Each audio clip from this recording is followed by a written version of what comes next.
Admiral Byrd. And if you Byrd, Byrd. And if you Google like his it's called his He's a pilot? he was an airline pilot, like a big admiral in the Air Force. Yeah. And his diary, or his diary is not the word I'm looking for, but it's like his diary. He had a journal, like a journal, right? Yeah. It's all true too. Yeah. And then when you put everything that we know now with that, it adds up. Well, did you see that on one of these shows that we have like some kind of base in the North Pole, I think it is, and apparently like a medical base is somewhere, and then the Air Force is somewhere else, and some guy in the medical field was very sick, and the Air Force had to go get him and bring him to a hospital, and he was ordered not to go the direct route. He has to go around. And he followed orders. He went around, which was way out of the way. When he got the guy was going DOA. So he said, fuck it, I'm going the wrong way, which is the short way, which is the unauthorized way. And when he drove over, he actually saw the hole in the earth. And he talked about it. He saw the hole in the earth. And he said, that's why they wouldn't fucking let me go over that way. Because they didn't want to see the hole in the earth. So it's like they're crazy. Probably just freaked out because, well, you know, the Pope put it into Catholic religion. What did he do? Yeah, the Pope, he put it in. If there are aliens that we still have a God, is that? No, like in the Pope added it to like his scripture stuff. So when you go on Sundays, like in Italy, they bring up other life, and they pray to the other life, to God, to bless them. Are you shitting me? I swear. Well, he just went to some world order. Did you see that? Yeah, he's fucking crazy, this guy. He was praying to fucking trees. Yeah. American Indians. I think maybe he's on a little bit too much And he's a Jesuit too, you know? Motherfucker. Yeah. But at least he put it in. We'll give him that. That's about it. Yeah, but I mean, come on. That's as long as he doesn't fucking molest anybody while he's in there and make us look even worse, this motherfuckers. They got the record, right? Unbelievable, man. Really we got the least alcoholics ever because you start drinking at 7 in Italy. Right. But you got fucking popes raping kids left and right. But I guess you can't have it all, right? Oh, that's sick, man. Sick shit. Okay. All right. All right. We got Mike Codella in. Your book out, Alpha, right? Right. What did you make? You made that after the city, right? Is that why you named the book that? Alphaville, yeah, after Alphabet City. Terrible place, huh? At least when you were there. Yeah, tough place. Really tough. So you just came from New York. How bad is it really? Being that you just left. You know, we see it from here or people watching from wherever they're at and the clips on the news with the locking up everything, you know, and that lady that was that at the airport where that poor woman, Subway. She got stomped. And she had a little daughter and everything. Yeah, terrible. What are they doing with that guy? He had been released. He had been arrested many times prior to that incident. Now they arrested him. I'm not sure if they let him out. There's no bail. So, if, you know, as you know, they're letting everyone out of jail. That's the bottom line. So no matter what you do, you get bail? You don't even have to produce bail. They're just letting you out. And you have to promise basically to come back to court on the day that they want you to come back. Yeah. No matter what. No matter what. It's like the border. It's amazing. They took any the judge has no say in the matter basically. Wow. And who can make that decision? The mayor or the governor? Or? Yeah, well, the city council put it into law and was signed, and the governor. Yeah. Man, I'd like to go back to New York City. I mean, they already took my rainbow room away. Remember that when it was there? Absolutely. Was that a bad place? I mean, you're a cop. No, not really. It wasn't too bad, right? No. Good view, though. Yeah. Why'd it close, you know? No, I don't know. Maybe the owner got whacked by somebody. He was right in a tough area, you know? Yeah. Yeah.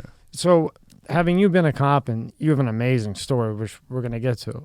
Correct me if I'm wrong.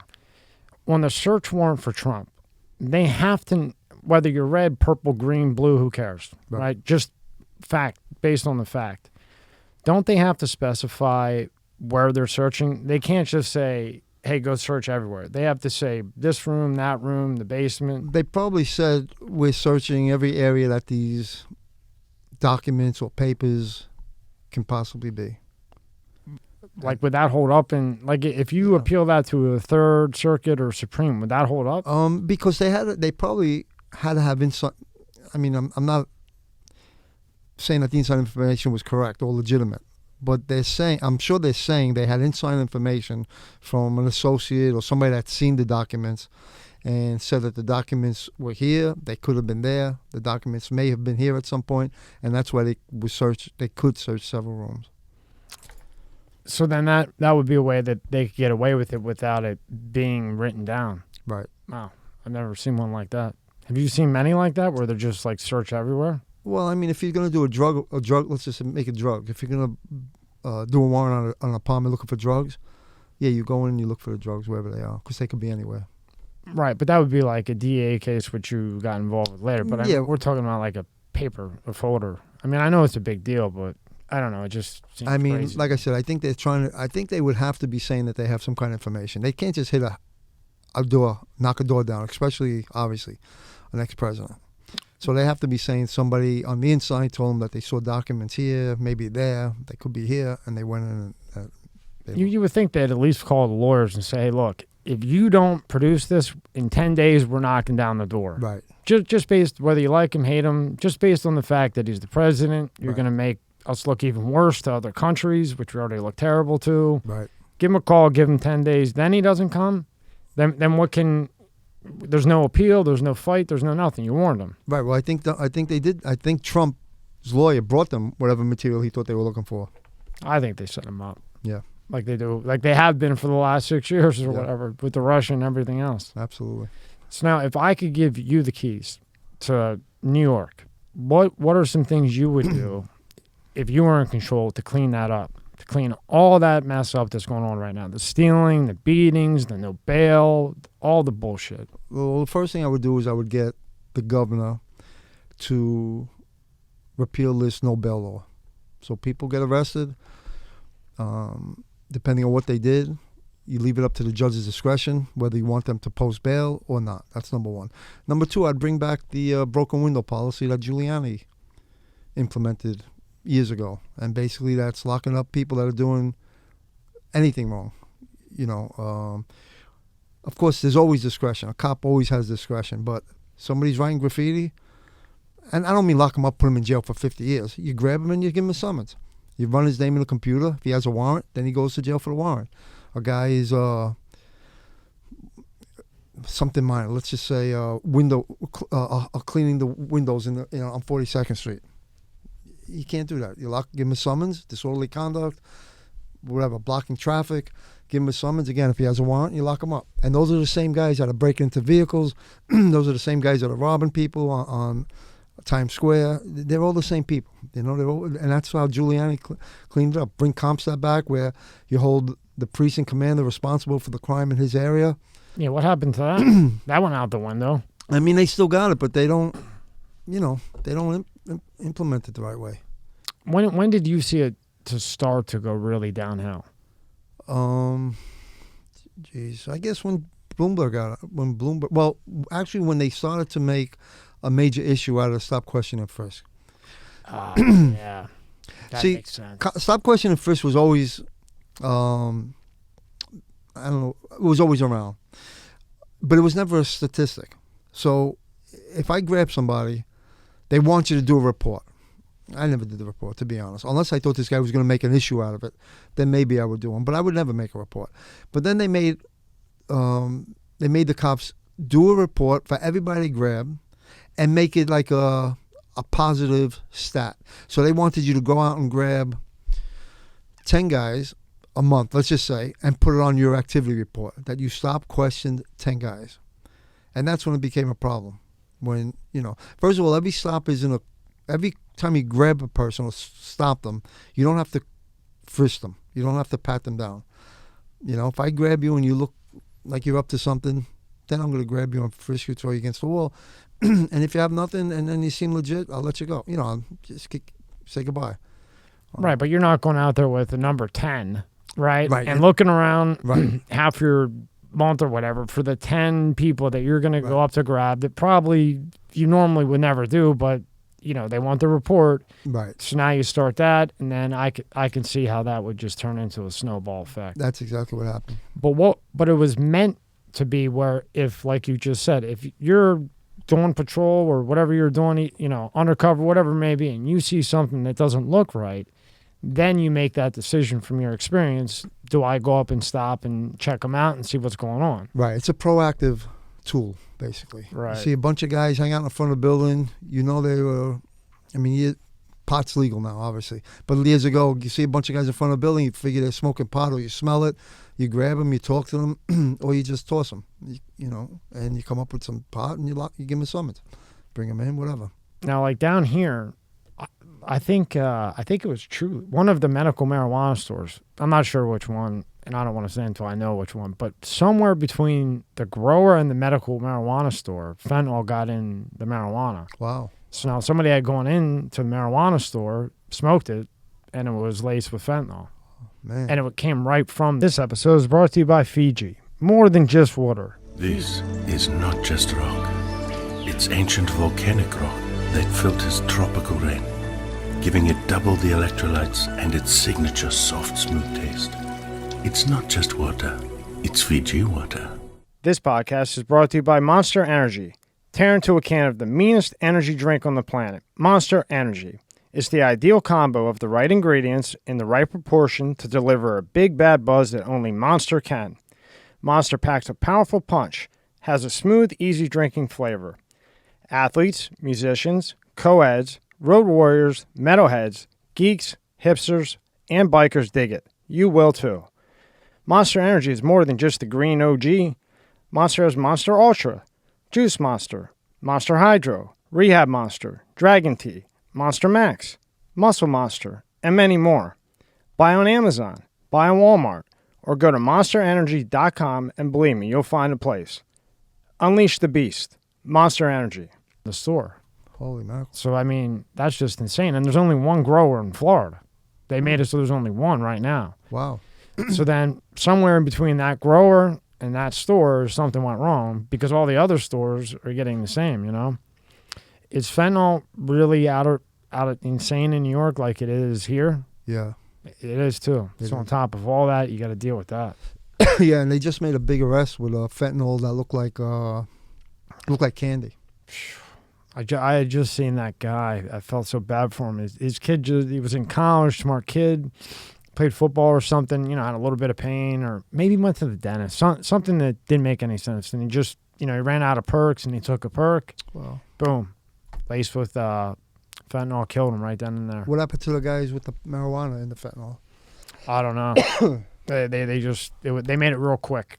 You know what I mean? It was like a real bleep type of thing. Like, Wow. okay, this happened, but you wouldn't hear it on. But I mean, do you know if they died? Did they go DOA? No, they didn't die. Oh. No, they just overdosed and they were able to get it back. Wow. Which I don't like. Then they're putting it in cocaine. Why would you put fentanyl? Yeah, in cocaine? I don't get it, man. Cocaine's up, fentanyl down, Right. but I guess cheap and it looks good. I don't know, man. I don't know. It's crazy. I mean, what would you do about the war on drugs? How do you even? I mean, you fought it once and you did pretty damn good, which we're gonna get to. But now you got everything against you. Again, it starts, I think, with the bail. You know. That's just where it starts because people can just run rampant. Yeah. Right? Yep. Now, when you were growing up as a teenager, you know, your dad's a cop, you know, you're hanging out, you're boxing, and you run into Gotti. And Gotti wants you to what, heist a bar? It was actually Gotti's his top guys, a guy named Eddie Leno. And at this point, are you in that battle with your mind? Do I want to be a cop? Do I want to go the other way? I mean, you know what? It was actually something to do that was exciting. You know, my friends, we would just knock around kids, having a good time and wild, you know. And it was something to do. And I didn't know what I wanted to do actually in life, you know, job-wise, that, you know, the wrong side of the law. It wasn't, you know, it was just something to do. And one of my friends was approached by the guy named Eddie Leno, who years later gets killed by the mafia cops on the Belt Parkway in Brooklyn, near my house. But Eddie Leno was a bad guy. He was a drug dealer, known drug dealer. Later on, you know, got to be a known killer for Gotti and just a tough guy. But he'd asked one of my friends to heist this closed down bar, basically get all the machines out, these Joker poker machines, cigarette machines. And one of my friends, and we weren't that close at the time. We had grown up together, then we went our own way, but we'd run into each other once in a while. He had asked me to go along with him and one of the other guys I knew.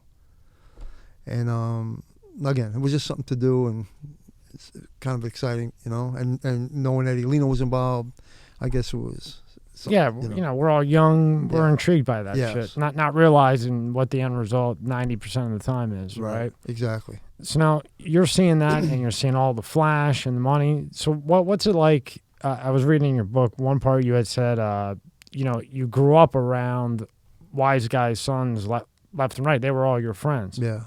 So what is it? What are the sons of the wise guys like? Like when you're running around with them, what are they like versus, just like the other average kid? They would, again, they were wild kids. They didn't, and they had a lot of money. And they had nice cars. But they didn't throw it around who they were. At least my friends weren't like that. We were 16, 17. By 18, I was kind of like straightened out a little bit. But we would go, yeah, I kind of smartened up. But we would go to like 42nd Street and 8th Avenue, like, the Deuce. Mm-hmm. And it was bad, really bad. Really perverted, really crazy, man. I mean, I'm telling you, crazy.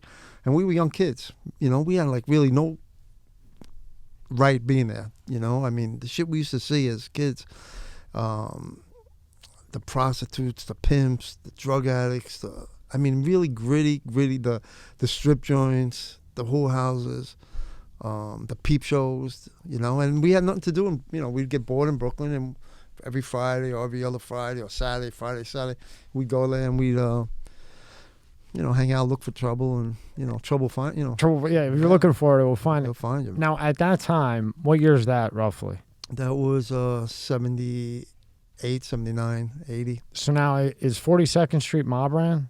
Or are they running everything there at that time? Yeah, it was, but we didn't see that part of it, them guys, they ran all the peep shows, but you don't see them. You just see the smut, basically, and the lowlives. It's funny because when I saw that, I had Charlie in. He's going to kill me because he's actually a good friend of mine. I forget his last name. But, Charlie, the dog guy? I call him Charlie the dog guy. No. He, in downtown New York, a dog got shot in the head. Everybody thought the dog was dead. The dog went to witness protection program. Seriously, for dog, because a cop had... So the owner of the dog had a seizure. Right? Both were homeless. The dog and the man were homeless. So the guy goes on the ground. He's having a seizure. The dog won't leave his owner. The cop comes up, doesn't really know what's going on. A lot of cops are around. A lot of people are around. The cop doesn't know if the dog's going to attack him or not. Asks him to leave multiple times. Everybody's yelling and screaming and pops him in the head. So then the dog goes, whatever. So this guy, Charlie, who had owned a trash company, Italian guy as well, he went on this mission because when he was a kid, he had lost the dog, hit by a car. It just got to him. Right. So he searched for this dog for over a year. Wow. Called everybody, stopped his recycling business, the whole thing. Wow. Found the dog, brought the dog back, he had it forever, and then maybe 2 or 3 years ago, it passed away. I'm surprised you don't know about that. No, I never heard that story. But anyway, the point of me bringing that up was he wrote the children's book for kids with the dog. This dog was everything to him, which is very cool. Yeah. These dogs are a lot of times nicer than people. Yeah. Most times, actually. Yeah, absolutely. But then he had written a book, 42nd Street. And when he came back in the second time, he grew up on 42nd Street. So he had told me some of the horror stories too. So when I saw it with you, I was like... Yeah. Crazy. So at that time in the 70s, what was making things so bad? Was it drugs? Was it, blood crip thing? No, it was... Or just straight violence? Well, the city was bankrupt. They laid off a lot of cops. Oh, God. So this is a cycle. Yeah, it was really bad. And, 42nd Street was, I hate to say, but like a shithole. And, when it gets too overrun by that kind of, that kind of personality, the cops just let it go, really, Now, before Giuliani wiped everybody out, and he did. He sure did. And that's who this guy should be following. Whatever he did, absolutely, because he did it right. He didn't go too crazy. He just went in and cleaned it up. Absolutely. So Now, when you're running around and now you have that decision to make, right? Your dad's trying to convince you, right, to be a cop or trying to kind of lean you toward being a cop? Just to behave, basically, Okay, so when you go to make a decision where you're going to go in life, what made you decide to go to be a cop? I mean, the bottom line is I saw a couple of things as a kid. The treachery, even with Eddie Lino, even amongst my own friends. We got involved with a wise guy named Bruno Facciolo, who was a Lucchese guy. In fact, I think it was, I'm never sure if it was, I think it was in the movie Goodfellas, when they bring Joe Pesci to his death. That was set up by this guy Bruno and his brother, because his brother was a Gambino guy and he was a Lucchese guy. And Tommy DeSimone was the real Joe Pesci. He was involved with the Lucchese's, but he killed the Gambino.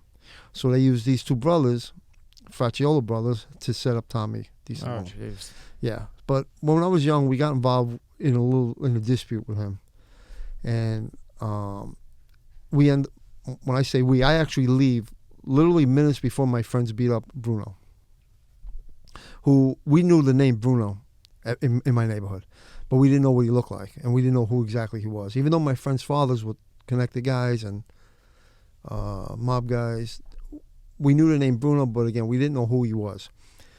We get involved with hanging out in front of his pizzeria, and we argue with him, and we basically tell him to go F himself, and I end up leaving with another friend of mine, and my friends hang around there, and Bruno comes out with a bat, and my friends take the bat and they do a number on him.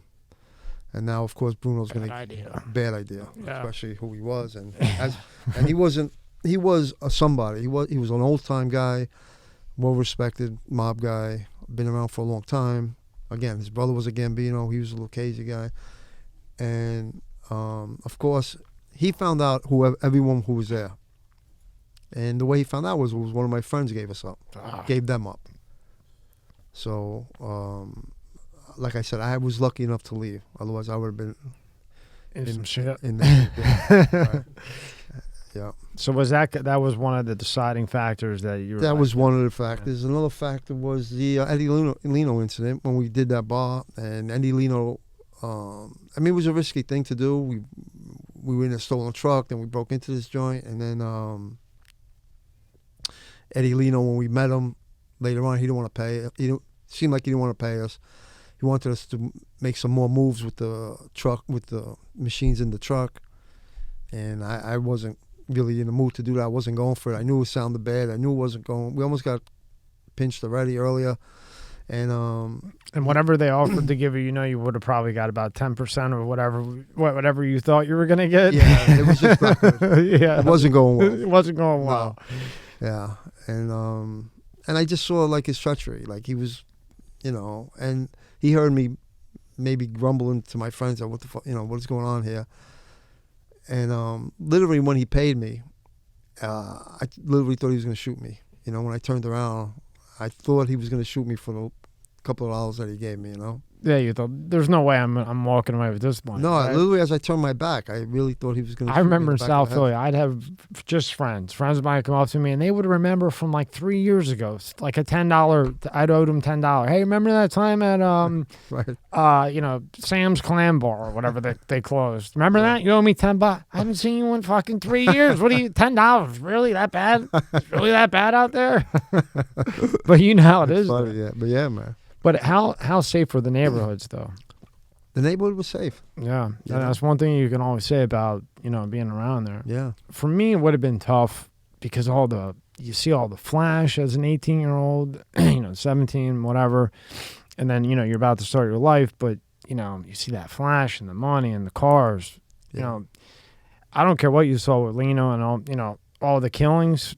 A lot of times that money outweigh you. That's just an incident. Yeah. So for you to be able to be disciplined enough to say that's not for me, even with all the money when we're dumb kids, Honestly, the money never, I never gravitated towards the money. I always worked. Saved your ass. Yeah. Yeah. I always worked and had money in my pocket most of the time.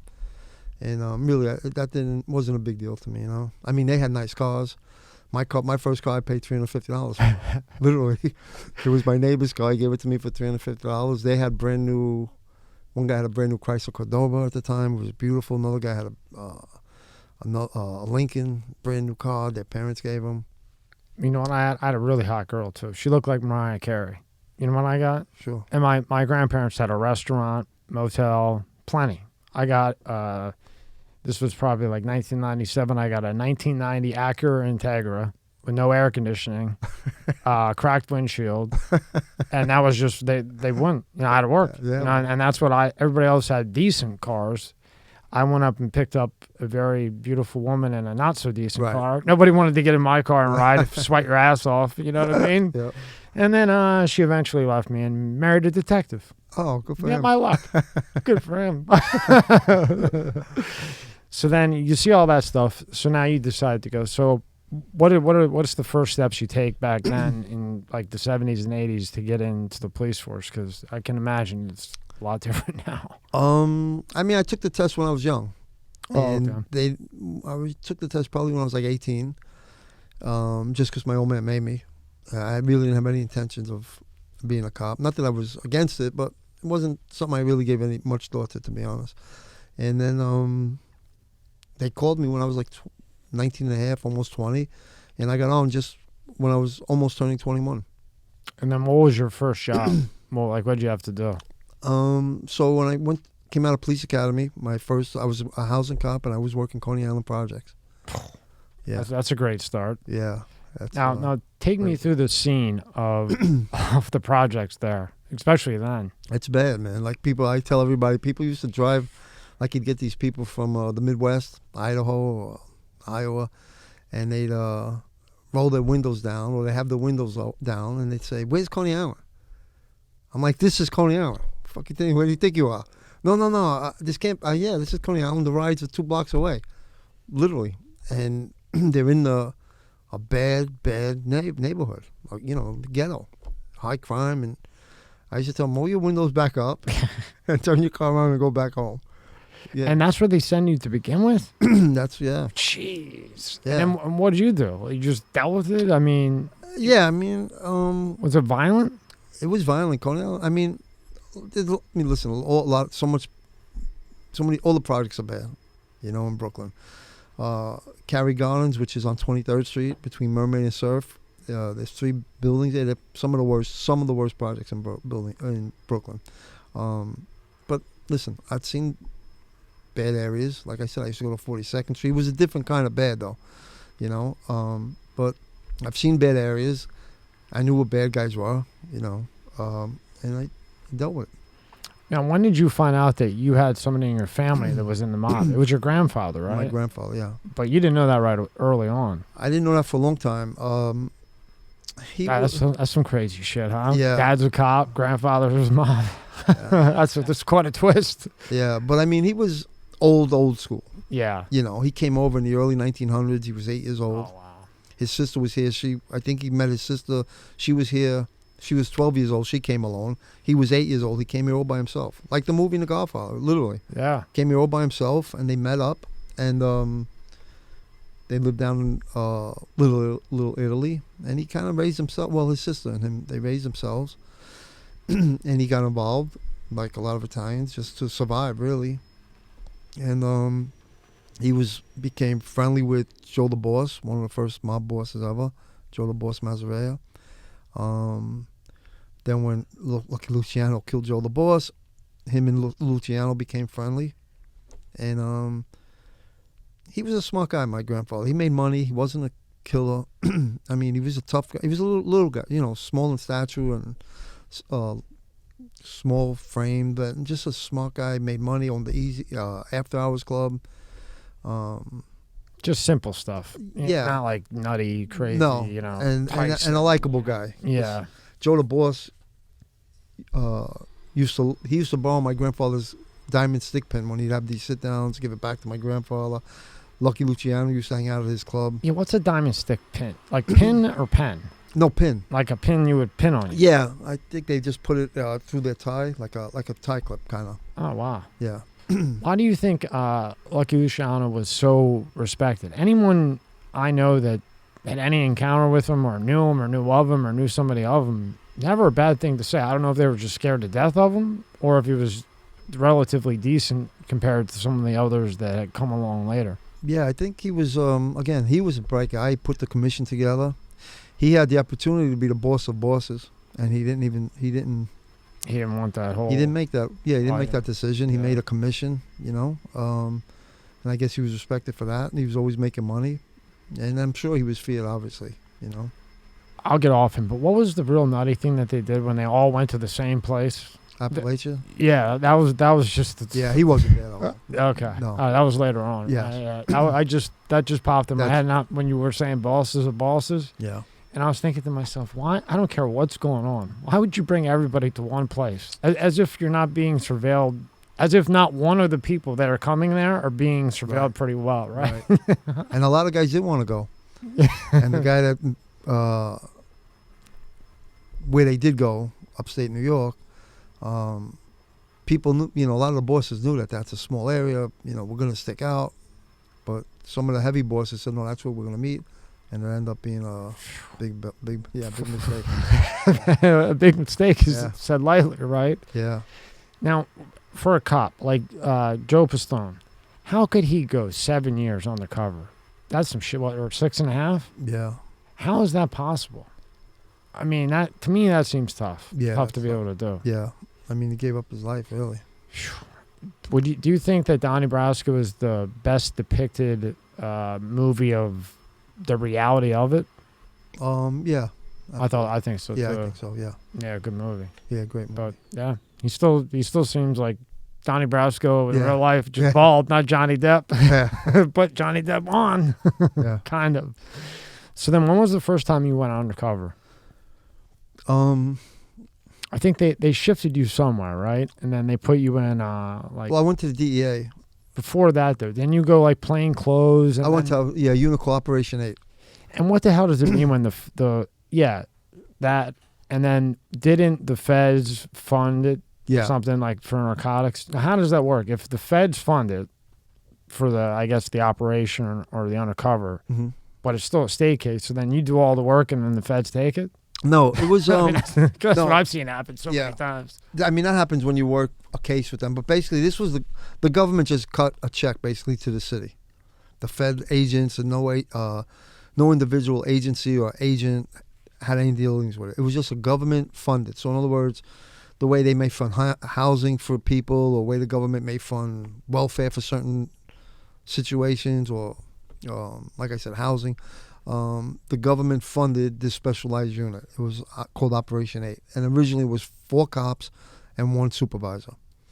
And So that was all one thing.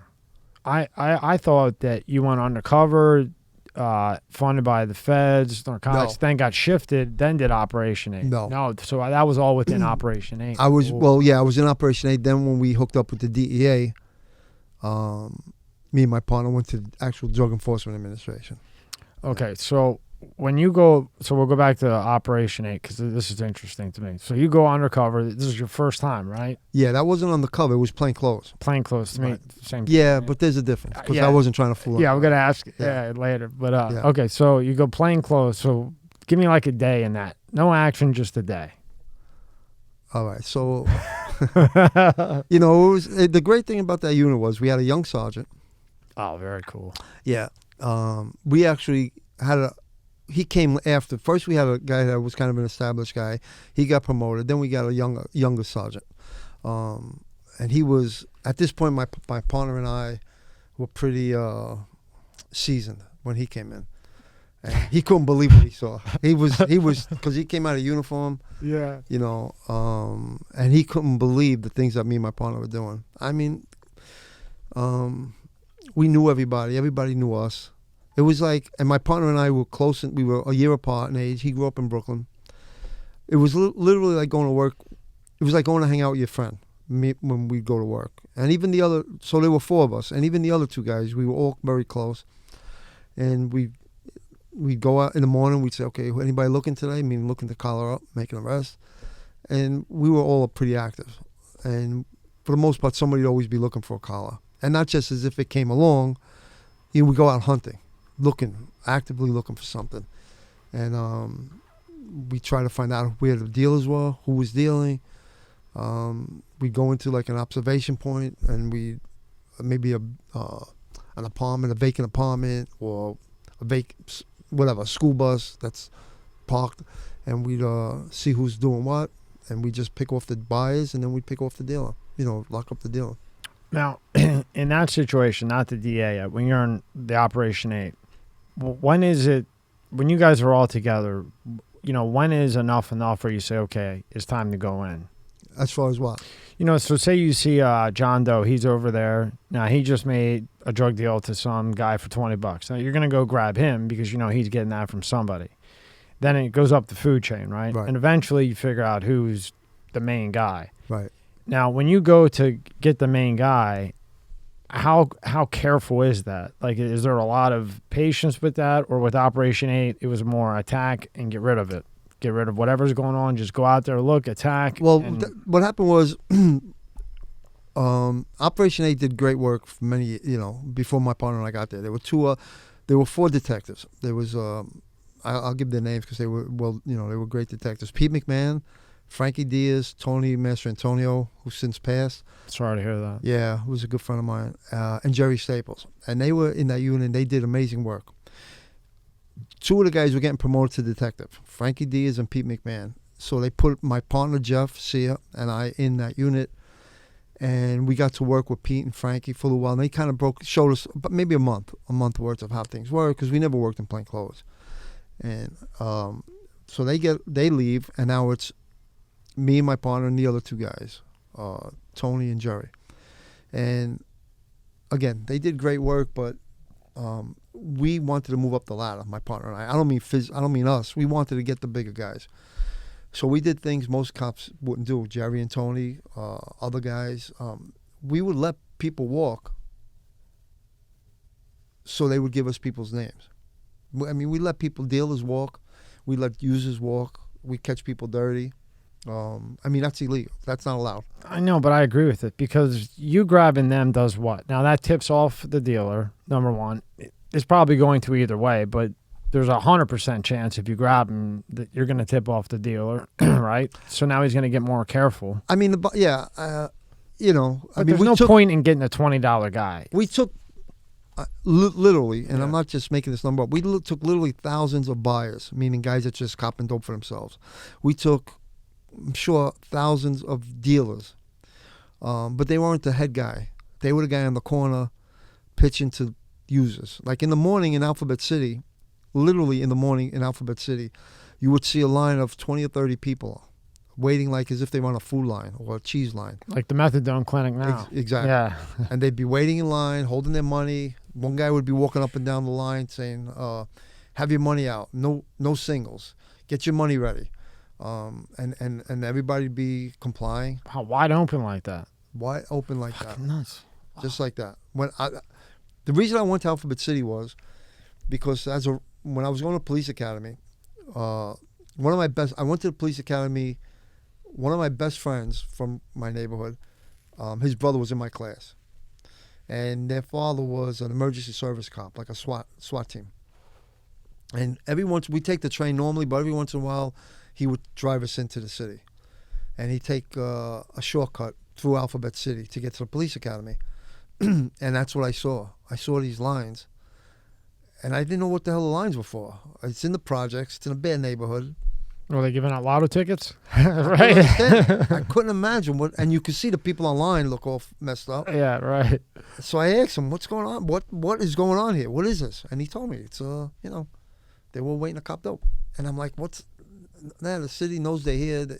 They're kind of in one area. It's controlled. They like squared them off and said, "Okay, all of you just stay here." And It's fine. Yeah. And after Coney Island a couple of months, I met my partner. He worked in Coney Island for a short time.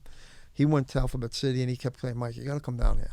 It's really, we'll have a ball. We'll make arrests. We'll have and so I got my transfer in, and we went down and we got to work together, first in uniform, where we locked up 1,000 people, and then the captain put us in this Operation 8. And again, we saw, we were making a little bit of a dent, locking up every day, but the same person would be out in a week, Even month. then, Yeah, it's like, man, on heroin charges. bro, Manhattan, it was ridiculous. And then we figured out, okay, we may not get the top guy, but we'll get a higher guy. And we'd grab a guy. All right, we're not going to lock you up. Where'd you get this? Who gave it to you? When's the guy making a delivery? And he'd tell us, I think, tomorrow. Or there was this guy, Fat Frank. He was a pretty big time guy. Somebody told, and we wanted to get him all for quite a while. We could never get him. And somebody like that, we'd let go. And he'd say, Fat Frank comes every morning before you guys get on. He walks down the block 7 o'clock. He's got $10,000 worth of dope. All right.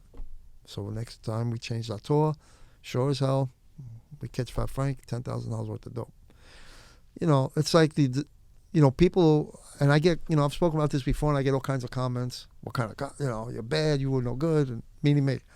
And I'm like, bro, to me, the ends justified the means. Took Fat Frank off for a couple of years. It wasn't by the book, but... Yeah, I agree. This episode is brought to you by Let's Get Checked. Are you the man your father was? Recent studies have shown that men's testosterone levels have dropped substantially since the 1980s at about an average of 1% per year.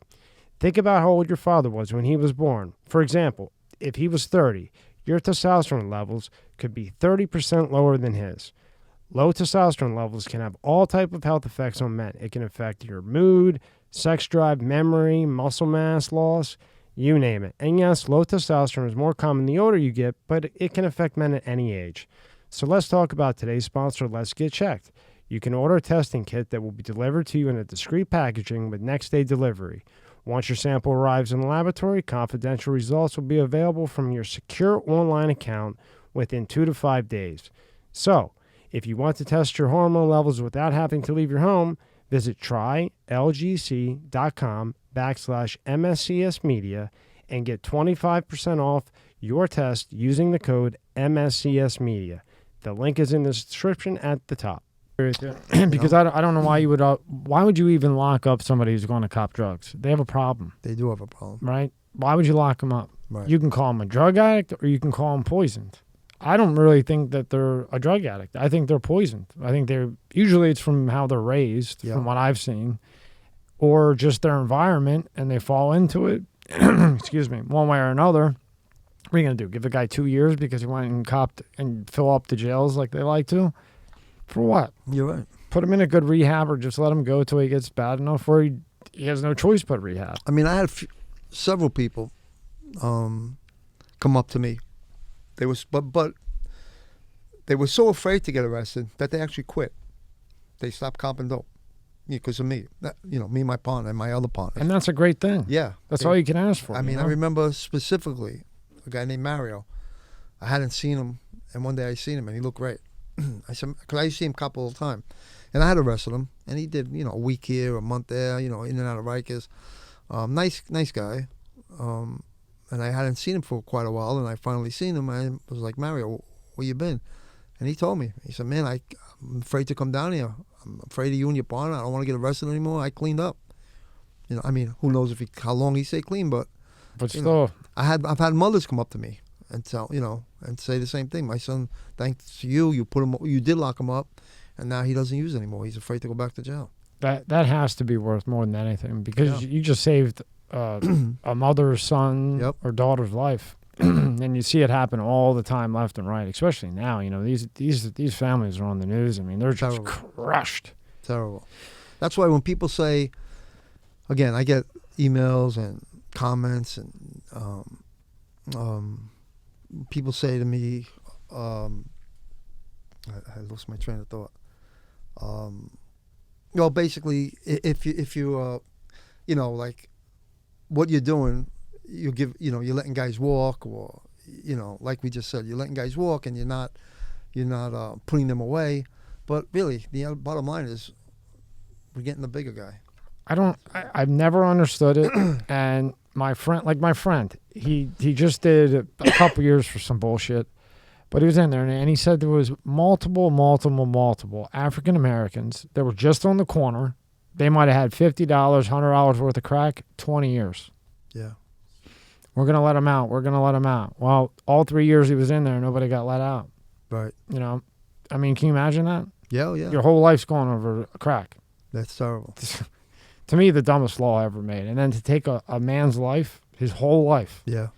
And then he did say that one person got let out while he was in there, and it was like out of nowhere. He's let out, and the guy started like bawling. Because he's like, what do I do? Right. I've been in here 22 years The for whole life. $200 worth of crack, nobody to talk to, and they gave him a $300 bus ticket and $300. And it was like, go now. Yeah, now and what? he was like, I don't know. What am I going to do? It's ridiculous. You know, and this is federal. Right. I can't imagine what they're doing, you know, in the lower levels. Oh, what I was thinking, what I started to say, and I lost my train of thought, was people say drugs are not a violent crime. And it is a violent crime, you know, for the deal, especially for dealers. Yeah. It's a violent crime, man. You're killing a whole family. You're taking people's soul. How do you say drugs is not a violent crime? You know, drug dealing especially is not a violent crime. It infuriates me when people say that. Yeah, they're not pulling a trigger. They're not sticking anyone up personally, but they're moving this drug. They're pushing this drug. They're destroying families. They're destroying people's souls, really. Well, Mike, let's put it this way. When they get off the heroin, what are they doing? Puking to death, pooping to death, Right. shaking, sweating, have to go to the hospital. That's not violent? Absolutely. So now if I beat somebody up and hit them right in the head, Right. they're going to have a concussion. They might throw up, right? They're not going to feel good. You stab them, they're going to bleed. Well, what's the difference? Right, exactly. It does the same. It paralyzes. I agree. And then with the drugs, at least if you get stabbed, you can get stitched, right? Or shot, you Right. know. With the drugs, your life's gone. Yeah. Now you're hooked. Exactly. Everything is about the drugs. Now you're that guy with the nut huggers and the Budweiser waiting for the, what do they call the guy that drops off stuff? Like the plug or something. Mhm. Yeah, the plug to come, and Right. that's your life. When 2 years ago you were on Wall Street, Right, you know, exactly. working for whatever. Absolutely. And it happens just like that. So Yeah. I agree with you. It's violent as I hell. agree, man. Now, what do you think about the legalization of it all? Like, you know, Portugal did it. A couple other countries did it where you walk in to Walmart, get whatever. Now, if you get popped with, say, half a kilo of Coke, in Portugal, instead of locking you up, they say, look, for, you know, once a week, every week, you have to go to rehab. Not United States rehab, like real rehab. You're going to go to rehab, a real counselor that maybe he or she was a drug dealer before, so he or she can relate to you. And within that, you're also going to clean up the roads. Or you can go to jail for 10 years. Which one do you want? And that's where their crime rate went down 80%. Wow. So the way I look at it is, especially now with the fentanyl, you know, like if everything became legal today, are you going to go get heroin? Like if you could walk in and get heroin right now, are you going to go do heroin? No. Neither am I, neither is he. Right. We would have that, of course, some people would, but at least you would know it's like tested, you know, it's not from some guy on the street. What are your thoughts with that?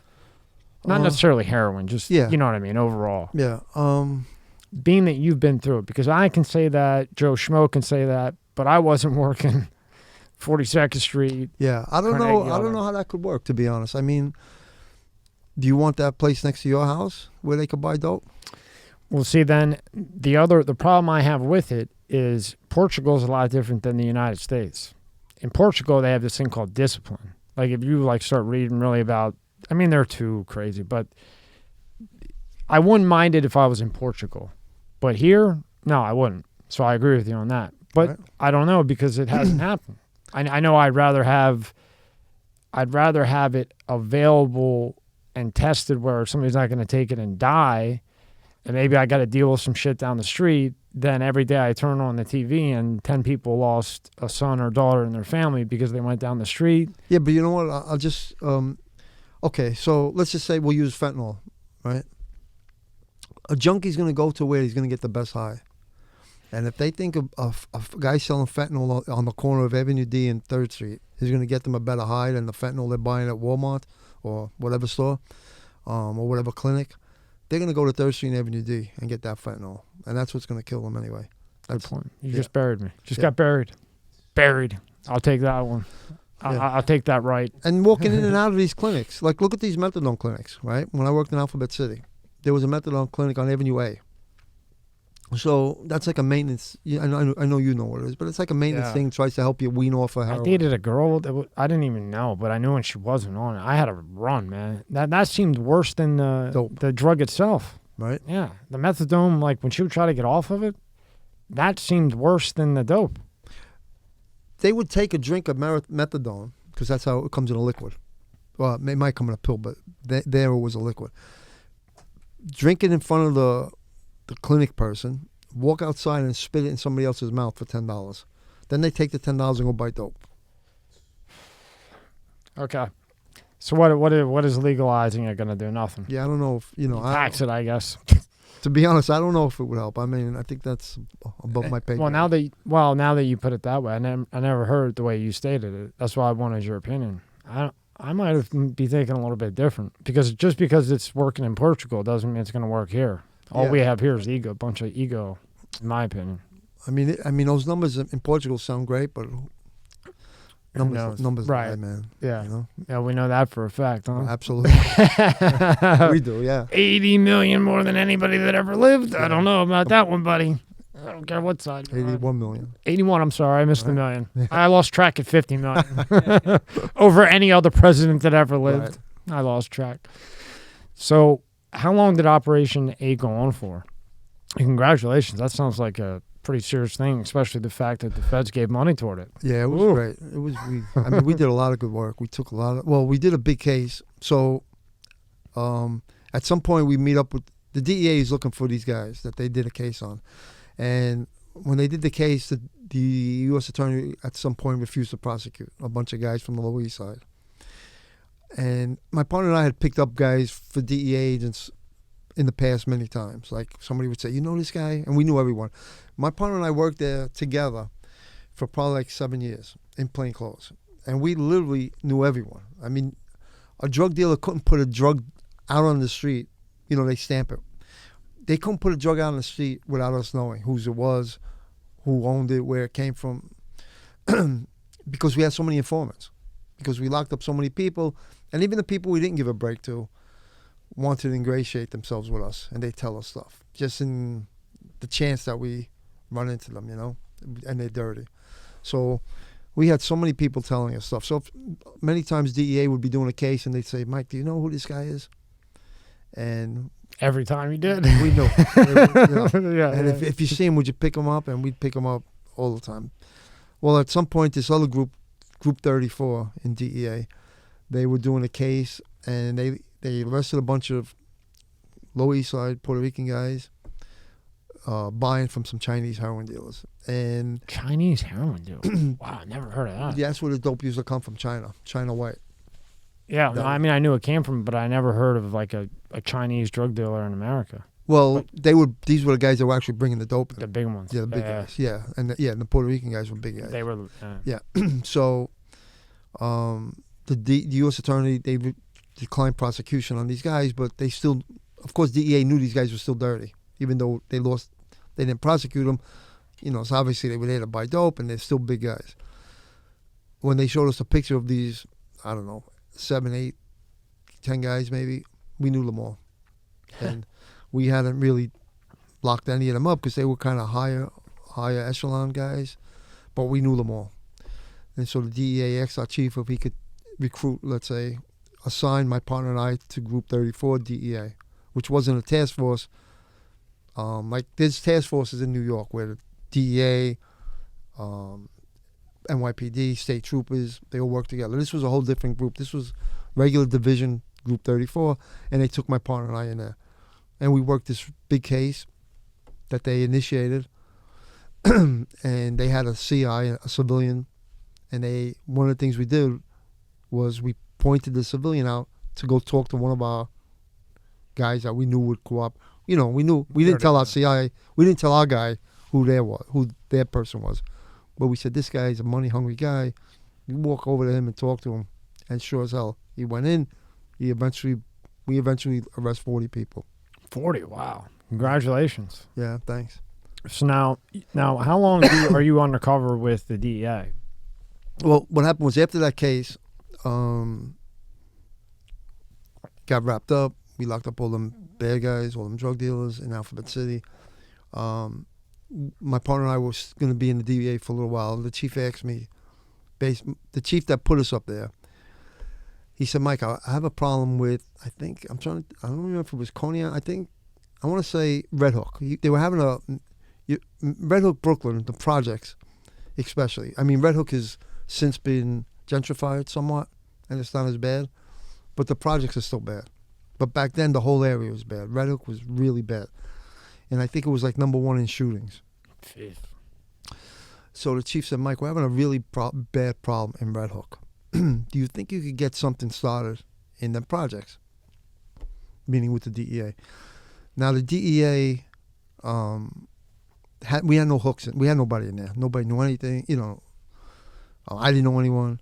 So I just went to Red Hook. I wore like a T-shirt and jeans or shorts, and I kept going to Red Hook on my own.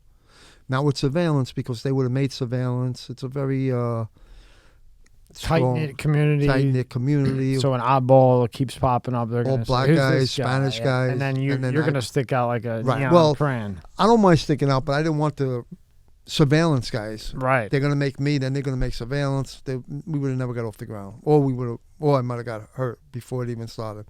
So I just used to go on my own. Scope it out. And hang out. I literally go there. Go to the bar. Use a telephone, walk around, and I met some guys, bad guys, black guys that were up to no good. I identified them. I got their license plate. And once I got to know these people, and they got to know me, then I brought it to DEA. I said, look, these are guys that could possibly bring me to one of our targets. And one of our targets was a guy named Calvin Klein Bacote. I saw that in there, and I saw Calvin Klein. You familiar with him? No, I just saw it in your book. Yeah. Yeah, and I was like, whoa, Calvin Klein. Yeah, so Calvin Klein. Was Calvin Klein anything even big back at that time? Yeah. Oh, it was. Okay. Oh, yeah. That's where he got their nickname from. Is that right? Yeah. What, he wore Calvin Klein underwear? No, well, his name was Calvin, and they called him Calvin Klein because he was like the man. He was the guy. Oh, he was the guy. Brooklyn Don, Yeah, gotcha. they call him. Oh, boy. Yeah, and he's the guy that him and Jay-Z were very close. They actually got arrested together for a shooting, I want to say in Vermont, I think, or Virginia maybe, rather. They did a shooting, and according to him, he took the rap for Jay-Z because he knew Jay-Z was going to be a superstar. So he took the whole rap. I don't know how true that is, but he did get arrested with him, and he did do time for it. But Jay-Z sings about him. Do you think Jay-Z broke him off a piece? Well, he expected to be taken care of. According to Calvin, Jay-Z actually took his persona, like all his drug songs are about him. And like I said, he even mentions him in some songs, or he talks about copping or selling up on 125th and Broadway. And that's actually where I did my deals with them, up on 125 and Broadway. Yeah. The McDonald's. Yeah. He talks about the McDonald's 125 and Broadway, and that's where I did my deals with them. But and then going back to what you said earlier about that crack law. So Calvin was a bad guy. Aside from the drugs, he was a shooter. He had been arrested for a shooting, and he was wanted or a suspect in a bunch of these like coming out spraying corners with a machine gun. He was a bad guy. Jeez, machine gun. What the hell does he need a machine gun for? Well, back then they all had Yeah. Uzis, And you're walking right into it. Yeah, and this guy actually This guy's walking into Uzis. this guy actually introduced me to him as a big What are you carrying? A 22 or a 45? Sometimes I would carry nothing because they didn't know me, Oh, so I didn't want to get made with a gun and spook them. And Did he have a bazooka hidden somewhere? yeah, he was a tough guy. But so when I met him to buy, I wanted 3 ounces of coke, 3 ounces of crack, because 100 grams of crack is the same. I think it's called a 100-to-1 law. The street nickname for it was 100-to-1 law. So for every gram of crack, it's like 100 grams of regular powder. Mm-hmm. So crack was bad, obviously. So when I met him, I was doing a deal with him and his brother. And they brought me 3 ounces of coke, which don't do shit for me. That's no time. Even though it's federal, still no time. I needed 3 ounces of crack to make the weight. And he was a crack dealer. It wasn't like I was having him do something he didn't do. He talks about he was in his in these songs and in his own persona. He's a Grimes or whatever. he's a yeah. crack guy. He's a crack dealer, and he was the Don of Brooklyn. And But it really wasn't him. It wasn't really Jay-Z. Jay-Z. No, it was Calvin. It was Calvin. Yeah. Yeah. So when he brings me this 3 ounces of powder, I'm like, no, I don't want that. That doesn't do anything for me. And he's like, what do you mean? You cook it. I'm like, bro, I'm here because you know how to cook it. If I knew how to cook it, I would cook it. I said, I don't know how to do this shit. That's why I'm dealing with you. He went back, him and his brother, they cooked it up. They brought back 3 ounces of crack. That's risky, man. You got balls. And then we took him, but we didn't take him down then. We took him down eventually. We bought more off him. And he got Now, when you make when you make that first buy, how many buys do you do before you make a move? This was an interesting case because I was buying off of Calvin, and I was buying off of the guys that he was at war with. I was actually buying off for 3 fractions in the same area. Wow. And they didn't. None of them knew that I was. You're fucking good, man. I was lucky. I don't want you after me. I'm not doing nothing. You can search the studio. Probably already did. Yeah, I was lucky. Where's the bug at, Mike? Where'd you put the bug? Yeah, it worked out really well because we took Calvin, we took his enemy down, who was also a crack guy, and we took another fringe player for some other drugs. But I've seen the DEA wait and wait. Yeah, well, we waited. This case was about an 8-month case. So yeah, I'm seeing them longer. But when you're just building and building and building, is that because you already know what's going on? You could technically go get them at say month 3, okay? Right. But you want a rock solid case. Am I correct? So that if he does have money that you guys can't grab and he gets a killer lawyer, you got a pretty as airtight seal case. Yeah, and also you want to see who else he's associated with. That's right. It's not like it's just him. No, and he's got guys, let's say, even on the lower echelon that we'd like to get because they're out there doing dirt. Them guys, maybe higher guys, whoever he's dealing with, you know. So back then, what was it? A blood crip thing? Was that a No. big thing back then? No, that didn't pop off yet. No, it was just a money thing. Just a money thing. You're making your money on that corner. I want that corner, and that's it. So now, when you're in the DA, like, are you doing, or DA, are you like in the vans and all that, like wiretaps and all that stuff back then, bugging? Yeah, I think I'm not sure, but I think we went up on a phone in this case. Went up on a wire. I don't remember, to be honest. Now, sticking with that time period versus today with all the technology, for an officer or a detective, DA, you know, you guys, has the technology been more of a plus or more of a negative? That's a good question. Pull up some of Mike's photos so we can go through some of the We didn't cool shit have- he did on the street. We had beepers. I mean, we had cell phones. I was one of the first guys, you know, in DEA to get a cell phone, but they weren't that readily available, and they didn't work that great. So even once I was being surveilled by my guys and I was having a problem, and I wanted to talk to them, the cell phone would keep crapping out on me, you know. But now now the bad guys text each other, which I'm sure is not easy. They can buy a phone very easily. But in the same respect, we could, like, I remember we tried to have one of these guys on tape in my car, and I'll never forget. It was a microphone in a sun visor, you know, on the visor of a car. You know, like the mirror that you could clip onto a visor? And you could slide it, the mirror open. Yeah. This actually clipped on, and when you pulled the thing down, it would have a mirror. And there was a little microphone. So I put it down. The bad guy was sitting right here with the sun visor down, literally speaking into the microphone for 2 hours. You were going like this? Got nothing. Nothing. What do you mean you got nothing? That's just the technology. It wasn't, you know, Oh, it didn't work. It just kept crapping out on us. Oh, how pissed were It you? was crap, yeah. So then, Now, I'm sure that doesn't happen. You know what I mean? When you say technology, I'm sure that doesn't happen now. right. They got these little, you know, like you could wear a wire now. You'll never know it's a wire. I want to show off some of the stuff that you did, but then I want you to take me through a full DA thing. You know, okay, this is who we're gonna get. This is how because I always want to, and I know everybody watching. They, you know, how does it work without giving too much away? Sure. You don't want to fuck. You know, somebody's out there now getting underpaid before he gets more cut of a budget and stays in the force. All right, so take me through some of these and the background behind it. These are good. Yeah. So that's Andre Rand. Now, who's Andre Rand? So Andre Rand was he's in jail now. He's old and he's in jail. He was a serial child killer, basically, from Staten Island, New York. He actually worked in, I don't know if are you familiar with Willowbrook at all, the mental facility? A little bit. So in the 60s up to 1987 is when it actually closed. Geraldo Rivera did a big expose. That's how Geraldo Rivera made his name, exposing Willowbrook. And he still got that damn. He almost got killed, and he still got that damn mustache. He almost got killed? They wanted him bad.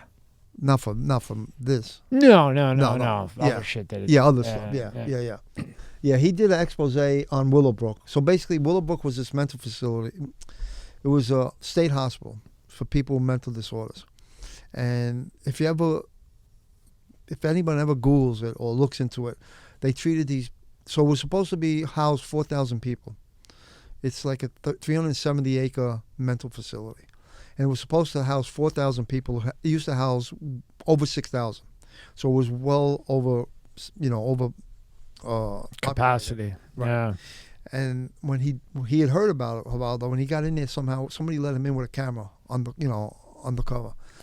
And these people with mental deficiencies were naked on the floor, living in their own defecation and Feces urine. and everything. They were treated worse than animals. Ugh. And Geraldo Rivera exposed it Good in for him. 1972. It didn't close for quite a few years later, but it became a big deal. It was really it shook the country basically when people saw what, and so a lot of people were handicapped that didn't have mental disability, and they were treated just as bad, and they were left alone, like I said, in their own urine and crap. But anyway, this guy worked there first as a maintenance man. Then somehow he became a physical therapist. He's got no education for physical therapists. How they let this guy become a physical therapist? It don't look like a physical therapist to me. No, I've ever seen. Maybe a couple needles. Yeah. You know? Yeah, this is when they collared him years ago. But he started kidnapping and killing kids in 1972, I think was the first one he did. 1972. Then he did actually, there was a nurse that was missing that they associated with him that he wasn't charged with. And then he did like five or six. And then I think in 1987, he kidnapped, and all his victims were mentally, not from the facility, they were young, but he would meet them in the street or however. At one point, he took a school bus. He was a predator is what the hell it was. He went after the weak. At one point, he took a school bus Sickest from the YMCA with kids and drove them to the airport. And he was going to do something, but apparently he didn't know what to do with them. And he got scared. And then he got arrested for that. He didn't do much time for that. I don't remember what he did, but maybe less than a year. But then he started, kids were disappearing. And what happened was he kidnapped this girl, Holly Ann Hughes, back in 1981. And she was a little 6-year-old girl. And it was from Staten Island. Sick motherfucker. And everyone knew he did it. But no one could put the girl in the car with him, or with him, basically. But everyone in Staten Island, Staten Island's a small community, especially back then. It was a lot less populated than it is now. Everybody knew who he was. Everybody knew he had a reputation. They used to call him the boogeyman. Actually, there's a documentary called Cropsy. It's about him? It's about him. He looks like the boogeyman. Yeah. He does. It's actually a really good documentary. But, so he kidnaps this girl, Holly Ann Hughes, and she disappears. When I was a cop, I knew this woman that had, when I was a rookie, and then I hadn't seen her in many years, but she had some issues, my friend. Put it this way, she was one of those people that you would see on 42nd Street on the billboards. Mm-hmm. She was into pornography, and she had all kinds of drug issues, and but I knew her, and I hadn't seen her for many years, and then I saw her in the mid-90s, and I told her I was living in Staten Island. And she asked me, she said, my friend, Holly Ann Hughes' mother, I don't remember her name, she said she lost her daughter. Her daughter was kidnapped in 1981. Can you know anything about it? And I was in special investigations. I was actually working missing person cases. I said, I've heard the name, but I didn't know you knew the woman or the mother. I said, but I'll look into it. So I got the case and I looked into it. And her daughter was the girl Holly Ann Hughes from 1981, the 6-year-old. And I saw that a lot of people knew that this guy was in the area, but nobody put this guy and the little girl together. But there was one guy's name who, I'm trying to think of his name. Anyway, it'll come to me. When I read the interview the cops did on him back in 1981, 82, whatever, I said, I don't buy it. This guy didn't see this. I just don't buy it. Because he's seen him, then he's seen the girl. It just John. I think his name's John Burns. So I find Burns. He's still alive. He had his own problem with alcohol and all that crap. And I take him into the precinct, and I sit him down, and he's like, "Oh no, I didn't. I only saw what I said I saw, but I didn't buy it. I still didn't buy it." and finally, I get him. I'm like, "What are you fucking protecting here? I'm not a rat." I'm like, "Look who you. What do you mean you're not a rat? This is a little 6-year-old girl." Yeah, we're not talking about some bets or whatever, you know. Yeah. I mean, this guy's known. Everyone knows this guy killed this girl. He was arrested. He was already in jail for kidnapping a kid at the time. This guy was, but he was going to be out soon. He got arrested in '87 on a different little girl, and he was going to get out soon. This was like '97, '98. Damn. He was on his way out. I said, he's going to be out on the street again, this guy. He could do it again.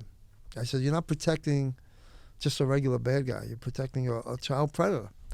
He said, what do you want me? I said, I want you to tell me the truth, exactly what happened. He said, okay. I saw Holly Ann Hughes in this guy's car. Boom. Boom. So Congratulations. that started the case. Then went to the DA, did some more other interviews that already put him in the area. We had that already, that he was in the area. And eventually I got transferred before they actually went and locked him up. But you got it done. Yeah. Congratulations. That's a big one. Yeah, it was a big one. Now, when you were working missing persons, that's like cold case files when you see them on TV. Yeah. You know, they go in there and my favorite guy is, now I can't think of his name, the Italian guy. I know you know who I'm talking about.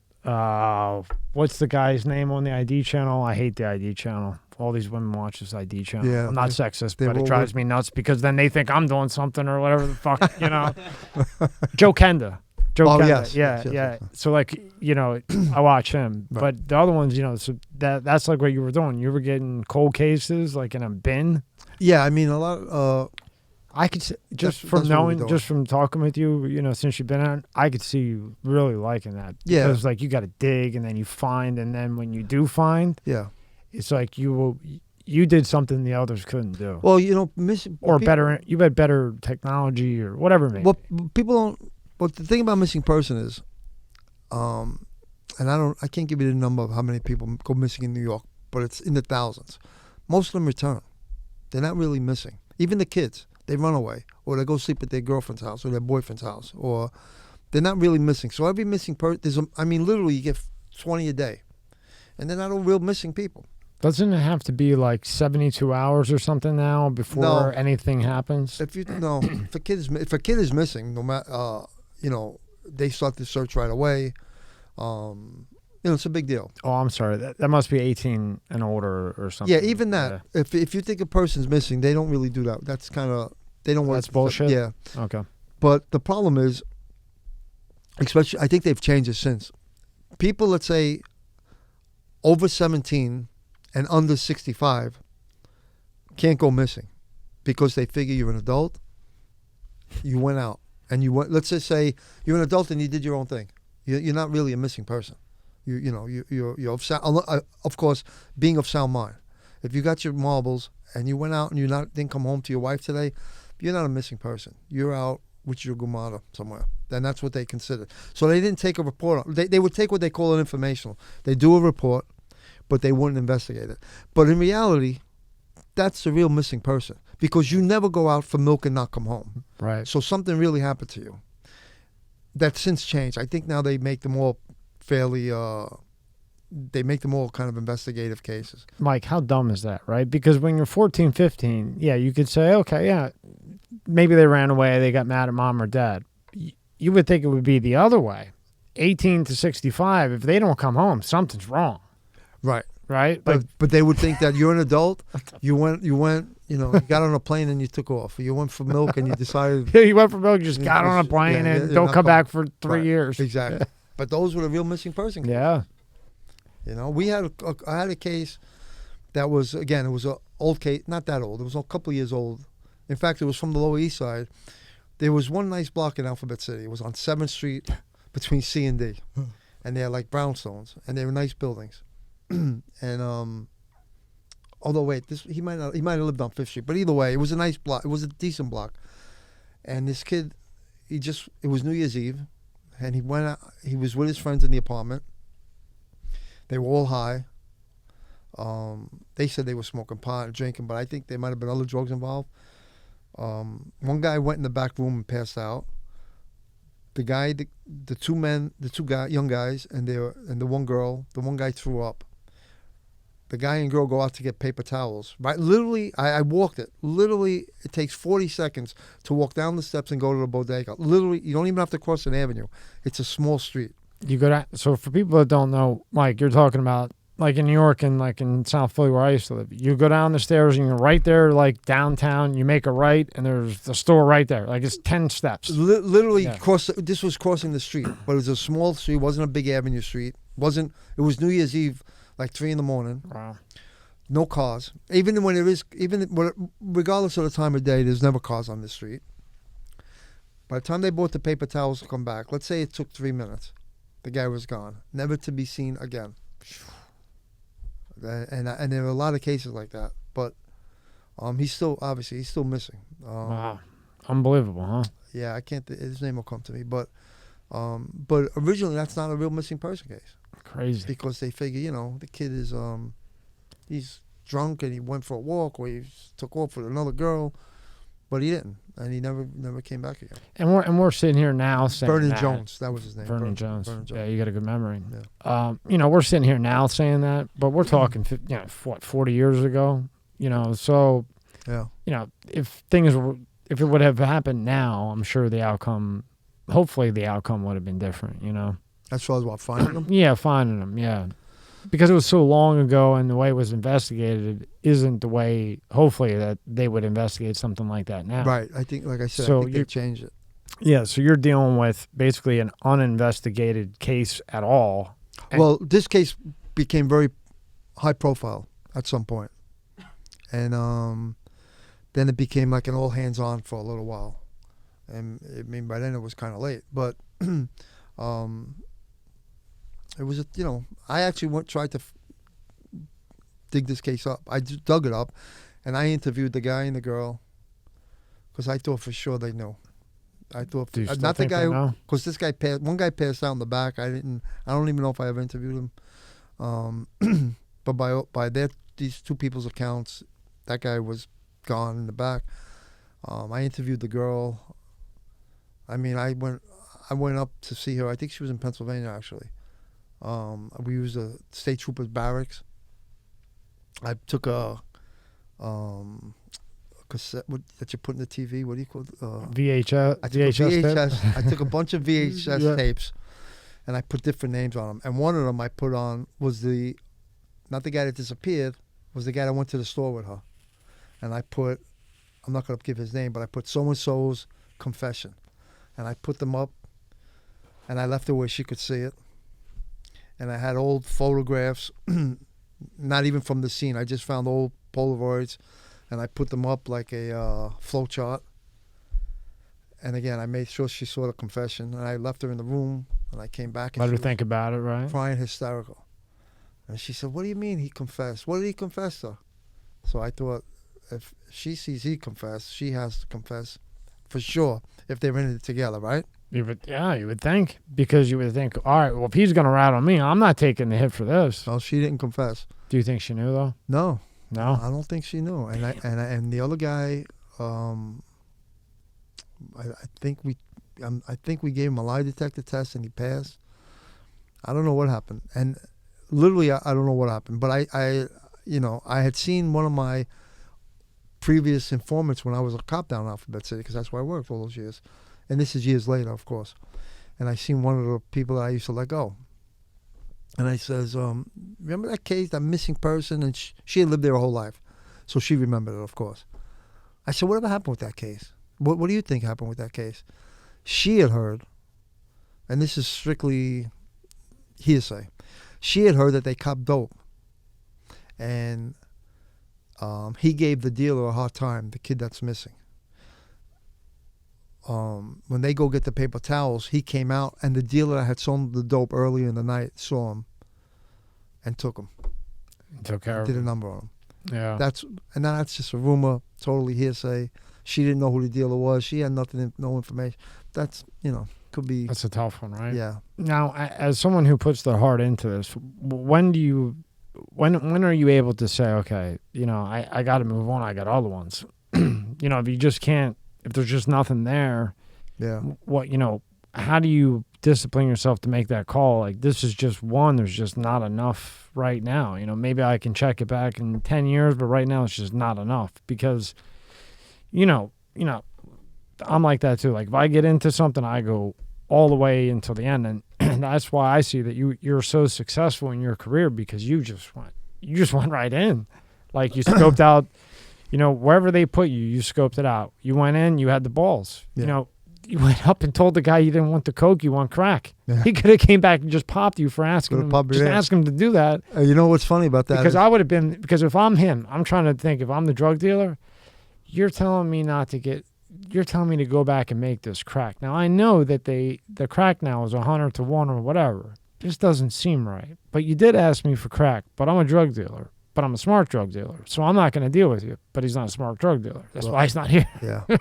Well, the thing about that one was it got hairy because they had a nice Jeep Cherokee, and back then there weren't that many, and they had smoke windows, and not that many cars had smoke windows. So when I got in their car, I was totally isolated from Yeah, you forgot to mention that. You got some more bigger balls than I thought. And his brother was in the back, and his brother was a known shooter. Oh, no. And you're in the passenger? I'm in the front passenger. Yeah. Right behind you. Yeah. Oh, And they knew I had money because I was going to buy the coke off them. But that's when the greed factor kicks in. Yeah. They could have taken my $10,000 or whatever it was, but then they're not getting $10,000 next week. Right. And the greed got him. And the greed got him. Yes. That's Go what gets to them. the next pick, Elijah. Yeah, but greed always gets him, it seems. There he is. Yeah, so there's Jay-Z on the left, right? No, I think. That's both Calvin. Oh, that's both Calvin? Yeah. I don't know, it kind of looked like Jay-Z a little it bit, does, yeah. right? Yeah. And that was the story you were referring to earlier. Right. So he's rapping about Calvin the whole time. He took Calvin's persona according to Calvin Klein. I believe Calvin Klein. Yeah. And he was supposed to give him money. I don't know if he ever did, but I think they had a falling out over it. I think we could both probably bet which way that went. I mean, And probably win. He's got enough money to Now he does, Yeah. but you know how these guys are. Yeah, absolutely. I've had a couple guys in from the Stern Show, just because before he got all weird, I used to always listen to him. Yeah, He didn't me pay too. him shit. Like Stuttering John. Yeah, I heard. I remember. So now Stuttering John, you take everything with him with a grain of salt. Right. I love him. He slept at my house. I Mm. mean, he's cool. He's really, really a nice guy. But he's Stuttering John. Yeah. So you take everything with a grain of salt. Mm-hmm. But then I meet Scott Salem, who was the engineer. Scott the engineer. Right. Quiet guy, very respectful. Doesn't want any drama. If I would look over and be like, "Hey Scott, what do you think about Trump or Biden?" I don't want nothing to do with it. I just go like that. You know what I mean? So when you hear from him, then it goes. And let's just say John, because John just screams it all over the internet. John at most made 90,000, Wow. and that was after. I think that was right before the Sirius. But Scott stayed until 6 months ago, and he's gotten 1.6 billion. Howard Stern, Unbelievable. billion with a B. Wow. They just signed him he's signed till 2030, and he's working from home right now, I know. 2 days a week. Crazy. Can I get that job? Mike, you got some pool over there? No. Go to the next one, Elijah. Can you believe that? No. that's 1.6 billion. Unbelievable. Now, who is this scary? He looks like That's David Berkowitz, Son of Sam. That's crazy.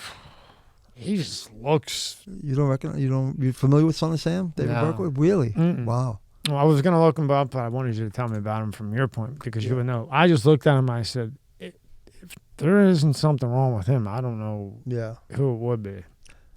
So Elijah, you know who he is?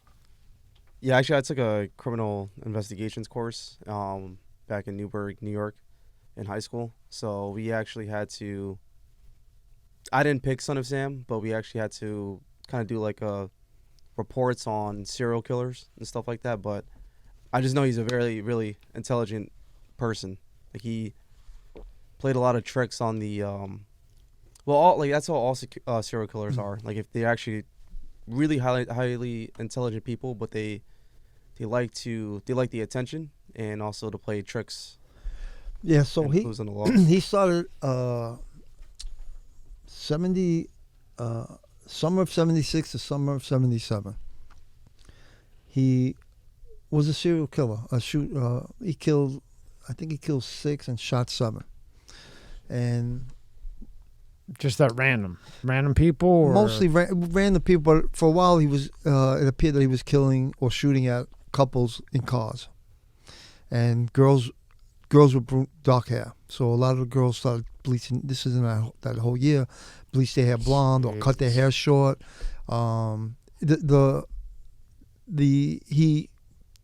fright came over New York City was unbelievable. Everyone was scared and then he wrote letters to the newspapers, teasing the police. It was a very interesting case. The movie Summer of Sam with I think Spike Lee did it actually, or I think that was Summer of Sam. Anyway, so he was a serial killer, and he eventually gets arrested in Yonkers, New York, where he lived. How'd they get him? Believe it or not, he did a killing in Bensonhurst. And Bensonhurst. yeah. Wow. And he parked his car at a hydrant, and a cop gave him a summons while he was doing the shooting. What an idiot. Yeah, and the woman, when they were doing the canvass of the area, some woman said, I think there was a car there with a summons on it. Maybe he knows something. And they tracked the summons. They found out where the car came to, and he had already been on some radar, and they caught him. He had the gun in the car. They used to call him the 44 caliber killer because he used to use a 44 Bulldog handgun. When he gets arrested, he basically says that his neighbor's dog told him to kill. Yeah. His neighbor's dog? Yeah, his neighbor's dog, because he used the name Son of Sam. Right. And his neighbor was Sam Carr. And he said, my neighbor's dog. Shortly after he gets arrested, he retracts that. He says, that's not what happened. I'm part of this satanic cult. I wasn't the only shooter. There were other people involved. I did do X, Y, and Z, meaning he did a few shootings, he admitted to, but I didn't do these. Now, at that time, did you believe that? Did I believe? Well, I was Yeah. a kid. Oh, you were a kid. Yeah, I Okay. was a kid. Okay, well, He now, got collared in 77, so I was a kid in Oh, okay. 77. Yeah. Well, So- now knowing about it, do you think there was more than just him? Well, yeah, I think so. Now, I don't know if it was the whole cult thing, but I'll tell you how I got involved with it. Sure. So Please do. what happens is, so he starts talking about this cult, and in jail he gets his face sliced. They just miss his jugular. I think they come all the way like to his neck, and he doesn't talk again. That's it. I'm not ever speaking about this again. And now he's born again, and supposedly he is born again Christian, like heavy, Well, he's been in jail since 77. He's not ever getting out. And I actually know someone I'm very friendly with, an ex-detective who works for me. He's friends with a guy that did time with him, and he actually told the other guy about this cult and that he wasn't the shooter, and that's only between inmates. It wasn't like anybody was going to get out. Broadcasting, yeah. But anyway, so he's in jail for life basically, and people don't believe that some people believe he was involved with a cult. Some people believe he was the only shooter. I get a call one day from an inmate in Attica, and he says he has information on a kid named Eton Pates. Eton Pates was missing in 1979. He was in Soho, and he was walking. The first time he was ever going to school by himself. The mother was watching from the window. she literally turned her head for like less than a minute, 30 seconds, because she had another kid, I think, that was crying. Or when she turned her head back, the kid was gone. Never found again. His name was Eton Pates. And again, that was in 79. I get a call in like 96, 97 from an inmate Attica. A guy named John Lentini. I think you have the picture. Yeah. Yeah. So John Lentini says to me over the phone, now, I don't know if I never remember if he called me asking for me specifically because he knew what some inmates knew my name. Well, anyway, he says, I have information on Eton Pates, but he kind of screws the name wrong. And that kind of led me to believe that maybe he's telling the truth, because if he's going to lie to me, he'd make sure he'd have the name correct. But he butchered the kid's name. He said, I got information on Eton Pates. I'd like to talk to you about it. You know, he wanted to get out on parole, so he wasn't doing it out of goodness of it. Right, he just went out. Yeah. Yeah, he wanted to get out on parole. And he was a biker. He was a 1% biker. He was a vice president of a bike gang. And I go up to see this guy, Tiny Lentini. John is his name. And he's this big 350-pound biker. Pagan or outlaw? No, he was under one of the bigger gangs. His gang was called the Rat Pack. They've been around since the 50s. Yeah. And he was the vice president of that gang. And they, like I said, they were under one of them. The Outlaws, maybe. I don't remember who. Maybe the Hells Angels. And he's in jail for having sex, raping basically his infant daughter, an infant. Ugh. Damn. Yeah. So he's in jail for being a pedophile. His wife was also, I think the wife cooperated against him, so saying he forced me to have sex with the baby. So I don't think she did any time, or maybe a little bit of time. But he was in jail. He forced her to have sex with the baby too?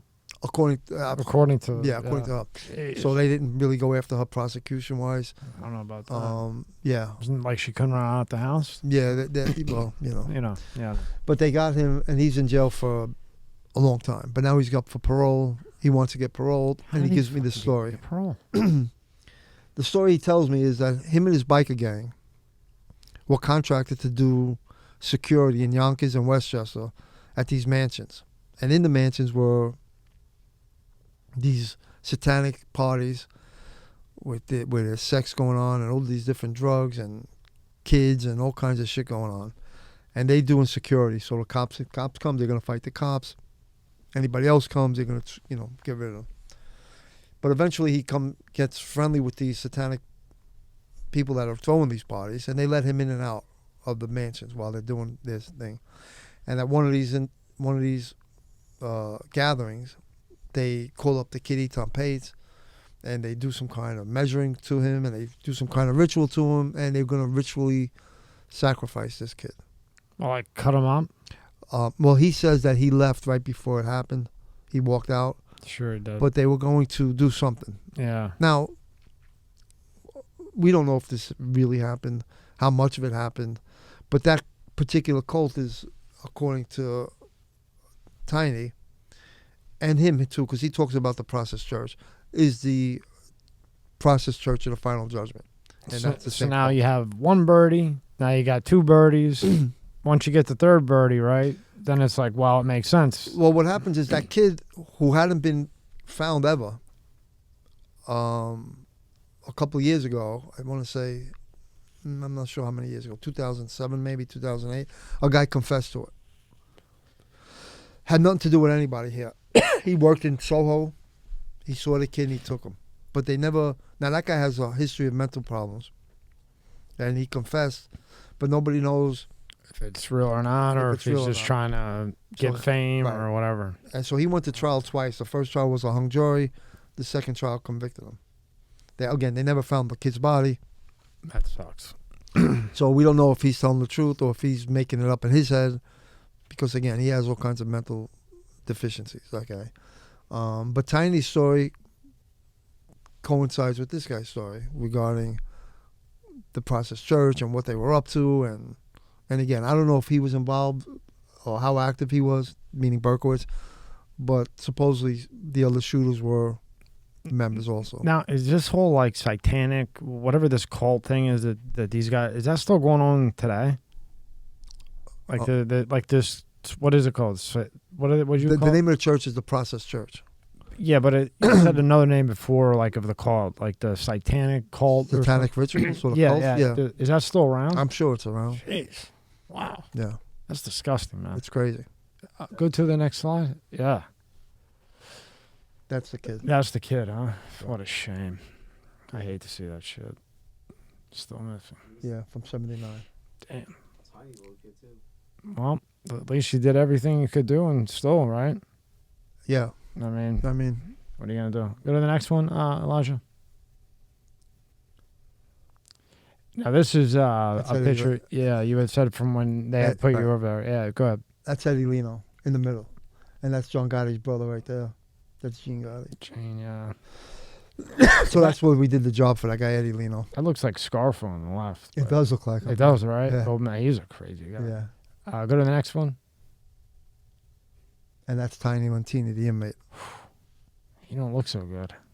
No, well, when he eventually gets out.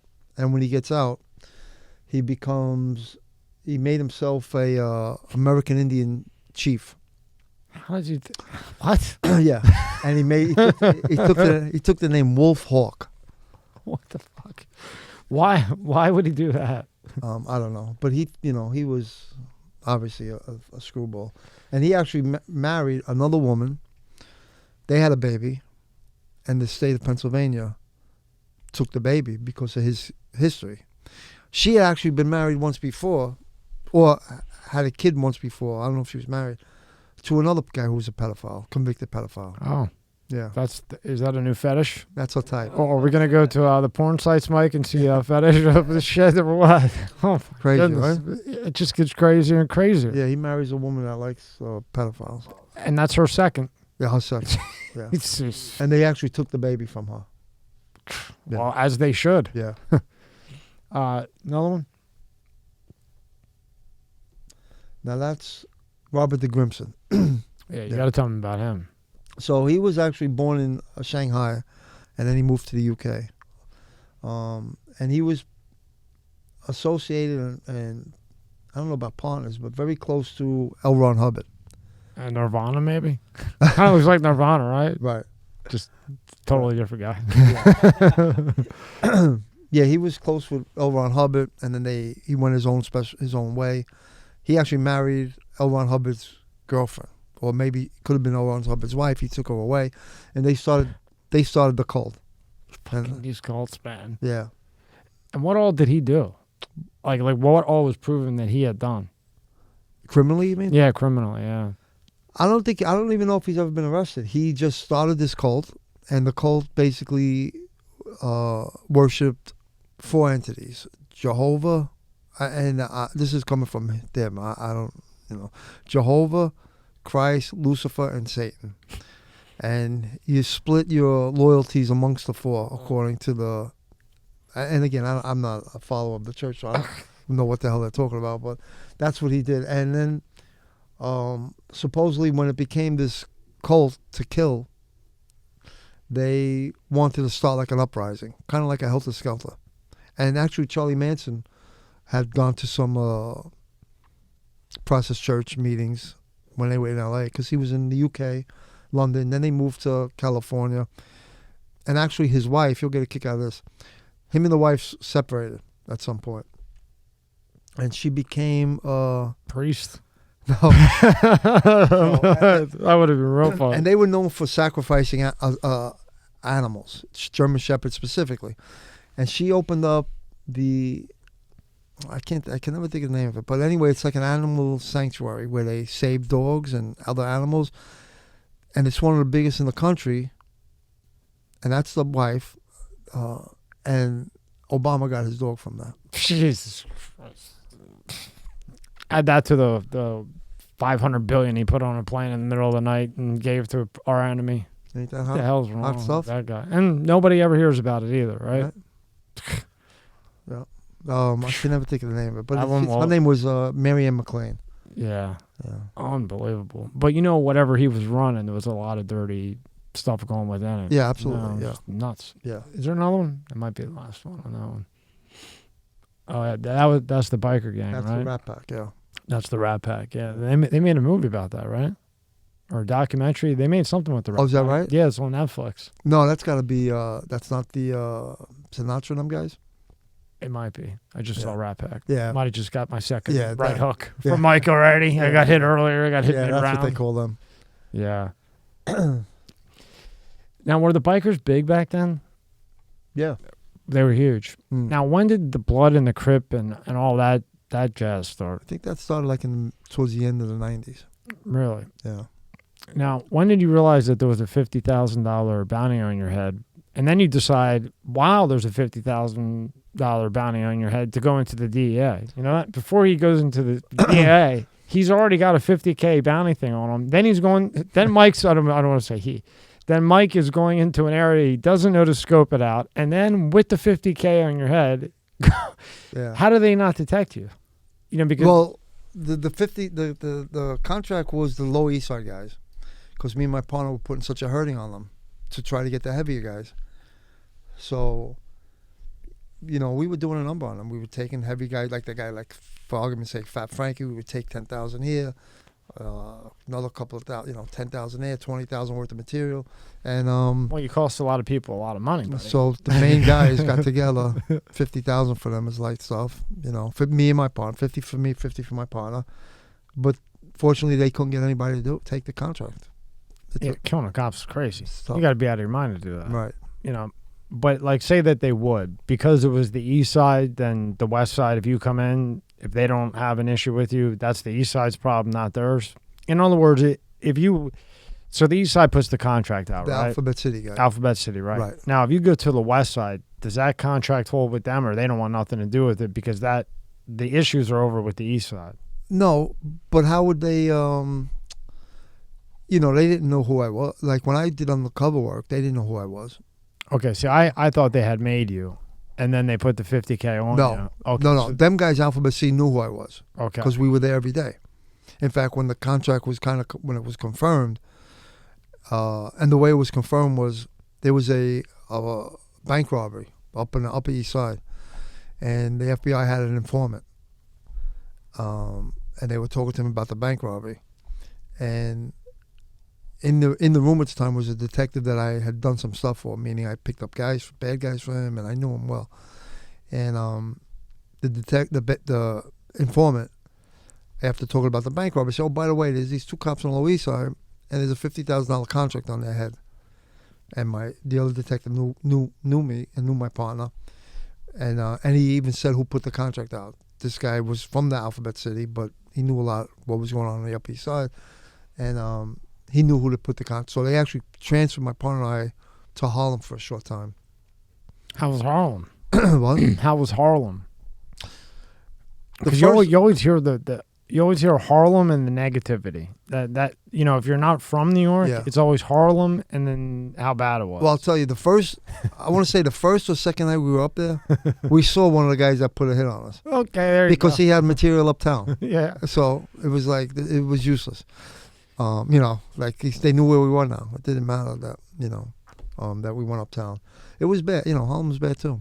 I think I worded that wrong. Like the east side and the west side, they don't communicate, because I would think like Alphabet City would say, hey, look, you guys got, Mike's coming over there. Be careful with him. If you see him, there's 50 on each of their heads. Yeah, no, I think that It's just happened. But again, nobody would do it. nobody wanted Wow, to kill okay. two cops or even one cop. Now, going into that, did you have that confidence that you didn't think somebody would take a shot on you? Well, put it this way, I bought a few more guns, and I slept with a gun. I slept with a pillow under every gun. Vest at all times? No, not you didn't that, go not that too far? bad. No, but I was heavy for a while. Yeah. Yeah. So now when you go to the side to write the book, and then we'll go back to your career, but we'll jump in with the book because this is all in the book, right? What made you decide to write the book? And did you have any concerns writing the book because of all the people you've been around, the backlash? Now there might be a little bit more of a contract on your head, possibly. Was there any thought process like that, or? most of the guys we put away did a lot of time. You know, I think they're out now, most of them, but they're older. You know, they got to be 60s, and They're not coming looking for you. I'm hoping that they don't. I mean, if they listen, I'm easy to You find. did your job. Yeah, I'm easy to find. You know, and whatever. Yeah, and I did my job. You know. So now you decide to write the book. What made you decide to even write a book? Honestly, I used to hear cops tell stories. And you were like, these are boring as shit. Yeah, I'm like, we did so much. You know, we did a lot of work. My partner. You know, I gotta say, me and my partner really cared about the Alphabet City. Even though we get like I said, I get stuff, comments people make on Instagram. Not on Instagram, on my YouTube channel. People make comments. The bottom line was, again, first of all, we didn't do everything by the book, but it wasn't because I was looking to become a rock star or make money or any of that stuff. I was looking to help the people.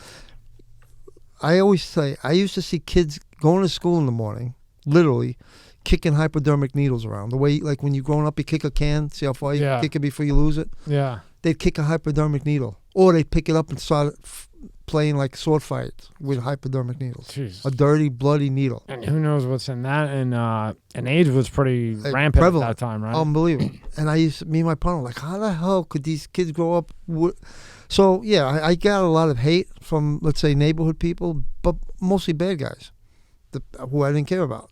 The good people, listen, I always say, I wish I had two cops like me and my partner in my neighborhood, kicking kids in the ass or scaring kids or who give a shit. Actually, we really gave a shit, you know? Me too. I wish it was like that too. Like, you know, you don't, not that you don't. It's just I thought things were better when I was younger, and just hearing stories from my parents. You know, if you got, say you stole a Diet Coke at 15, you know, cop gives you a little bit of a beating, takes you home to your dad. Your dad gives you the whooping in your life. You don't take that soda anymore. Right. You know, exactly. you don't go get a record that sticks with you forever. Right. You know, and now it's on your jacket forever. Right. You know, I had a cop in. He was actually from New York too, and they gave him all this shit because some kid. Exactly what I said. That's how I was thinking of it. It was a friend of a friend. The kid lived in the neighborhood. He was friends with the kid's dad, and he was pretty high up in New York, and a cop, you know, and the kid went in and stole candy and some other shit, whatever, maybe $500 worth of stuff from the convenience store, and he kind of just let it go. You know, it was in the neighborhood. The kid's 15, 16, good at football, went in and stole something, you know, told his dad. Dad gave him an ass whooping. That was it. Well, later on, like 5-6 years later, it gets out, whatever, and they actually go to arrest him. They arrest him for letting that go and actually take him into court and everything. And he had a immaculate career, counterterrorism, everything. And at the end of the career, because of that, they had to tarnish him over that. And to me, I said to him, he did the right thing. You didn't ruin the kid's life over a bag of candy. Right. You know, so I think training is a big thing. Do you? Yeah, I mean, and yeah, you have to have some common sense.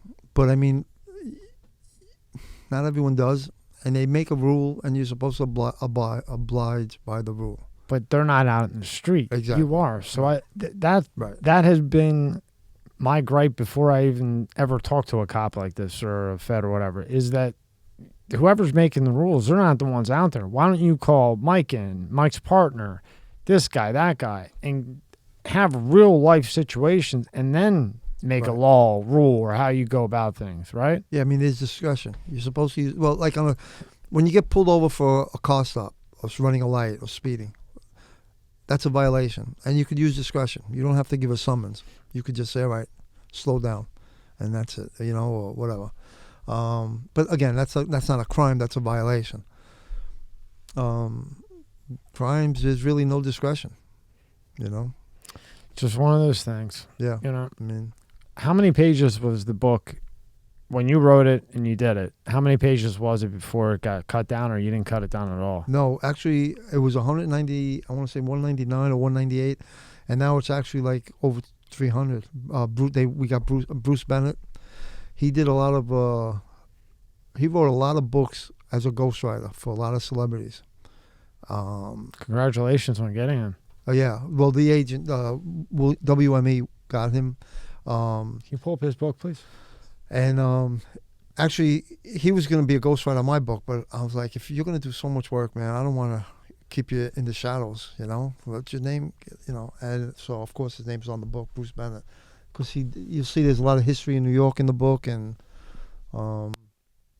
it's actually a good, it's a lot of fun. It was a lot of fun. Elijah, go to click on read more in the description. Yep, right there. Yep. You want to read that, Mike? Tell us about your book. Which one? Well, the description of the book. Codella describes Alphabet City so vividly with such hard-boiled language that you feel like you're in the squad car with him, and you do. The post is right. I still I still get the post in my driveway every day. The pink paper with the pink bag. Me too. Yeah, I do every day. A blistering cop's eye view of the drug war during the heady years of the late 80s. You will feel as if though you are pounding the pavement and dodging the bullets. That's T.J. English. He wrote The Westies. Yeah. He's a great writer. Alphabet City in 88 burned with heroin, racialism, racist, and anti-police sentiment working as plainclothes narcotic cop, everything we just went through, and a lot more. It is. You do. I read it. I read it. Yeah. I had to read it because I couldn't find the Audible. And you do feel like you're there. You couldn't find the Audible? No, I just went on here and saw it. Oh, but it's there. We did have an Audible on it. Where's it? Do you still have one out? What's that? The book and Audible. Yeah. On Audible, just not Amazon. Yes, I think so, yeah. Yeah, because a lot of times, you see them both on there. Yeah. So if you want the book, it's on Audible, Amazon. Right. We'll have it all in the description. It's a good book, Cool. and you do feel like you're there. I read it last night before Mike came Wow. in. I thought it would be up, and Thanks, man. you do. It's like hitting the payment. It's action-packed. Yeah, that's That's why I was saying there's no way this doesn't go movie or documentary. Yeah. Which would you rather it go? Well, I'm actually in negotiations Series. now Series for would be documentary right now. Or docu-series or something? Yeah, a docu-series, but then maybe scripted. Hopefully down the that'd be road. beautiful. Yeah. Well, there's definitely enough in it, Yeah. that it's not like it goes boring. No, Right. no, there's a lot of stuff in there. So now after the DEA, you're working undercover, or you're doing that project. Then somewhere before that, in between that, they send you back to patrol, right? No. When did you go back into patrol? Because somewhere in between all of this, you were somewhere, and then you went to patrol for like a year, and then on. Nope. Nope. But then I completely read that wrong. Okay. Yeah. After DEA, after Operation 8, I went to DEA. Then I went to the Detective Bureau. Then Special Investigations with the missing person. And then you did a little bit with Secret Service, right? Yeah, I worked with the Secret Service, not as a not as like a body, like a protection, just investigation stuff, electronic crimes, West African Task Force, some counterfeit stuff, and Give me an example with the Secret Service, like something cool, like a story that was interesting that you investigated, or we did a case that a guy he was associated with a white supremacist that wanted to kidnap the head of Secret Service at the time's kid. It's nuts. Yeah, and they were Is it crazy? yeah. And Secret Service, they're really good technology wise. And we got them. And I think eventually even cooperate, not against them guys, but against some other people. He signed on as a cooperator. Now, nowadays, like, say, even then, with the Secret Service, is it a lot of taps, wiretaps, stuff like that? Like, how do you get someone like that at that level? Because at that level, you kind of have as many resources as you need. Yeah, Secret Service is real, and they're really sharp, and they work hard. Let me tell you. All the agencies do it. DEA, great workers, good guys, smart. Secret Service, dedicated guys, because they'll be doing a case. They'll be working a case, investigatory case on whatever it is, electronic, something, whatever it is, counterfeiting or West Africans or whatever case they're doing. And they'll be told tomorrow, okay, you're going to be doing security for the vice president for the next 2 months. And they have to put all the cases on the side, leave their home, and just Go watch paint dry exactly. and make sure nothing happens. Yeah, right? it's really tough, man. Could you imagine? Yeah, Could you tough imagine job. being No. Secret Service for? Can you imagine those crowds and those? Whoa, And the people they're securing now, Woo, boy! that White House. Right? It's a Want tough- that job, Mike? No. No. No, Dan Bongino had to do Obama for years. Yeah. No, He thank was there you. when I was there. Oh yeah. Yeah. How was that? I didn't know him well. I mean, I knew him, but I didn't know him well. But yeah, but he did Obama. I don't get it. I don't know how the law.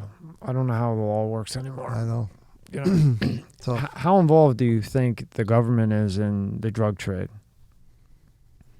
yeah. For instance, when a guy comes in that got caught transporting 300 tons of marijuana for many, many years and gets life, and then actually one of the nicest guys I've ever met. It really is. It was weed. He would drop it off. He wasn't the violent guy. He was the drop-off guy, and then it went wherever. Nothing more than weed. But nice guy. And for some odd reason, every other state was $5K a load. For some odd reason, Arkansas was $50K. Well, he was getting paid $50K. No, so like if he was flying in a load of marijuana to Arkansas, Right. it was $50,000 to drop it off. He was getting paid. Yeah. Right. No. I'm sorry. He had to pay them Oh. $50,000. So if you wanted a load of marijuana into Ohio, it's $5K at the time. Arkansas was $50. Who was he paying? Who's in Arkansas? Oh, you mean the government? Oh shit. According to, and I have no reason not to, because I mean, to believe flight records and he got life. I mean, he got it all. So I mean, the discovery's there, and then the movie American Made with Tom Cruise. Mm-hmm. That original script was about Roger Reeves. Mm. That's what I'm referring to. Right. And it had all of that in it. Well, then Hillary decides she's going to run on the 2016 Mm-hmm. ballot, and the original script writer no longer shows up for the script. Script gets slightly changed, Wow. and then Roger comes out and says, look, that's not what happened, and you guys forgot I have the original script from Warner Brothers. Mm. But, you know, it goes nowhere, just like laptops and stuff Wow. like that. Yeah, it's crazy, man. Yeah. Yeah, I don't know, man. I don't know how you know. I don't know what to believe anymore. Me You know, neither. I'm not a. Best thing to do, I think, is just stay the hell away from it. You know, have an opinion, you know, maybe throw it back and forth and then move Yeah. on. Otherwise, you just get, like my accountant, great guy, but he went down that rabbit hole. Mm-hmm. That's like that dark hole where you just start researching, you know? And I think at some point it would just mind fuck it Yeah. to the point where you just can't even function, you know? Yeah. Well, even like that kid, the missing kid.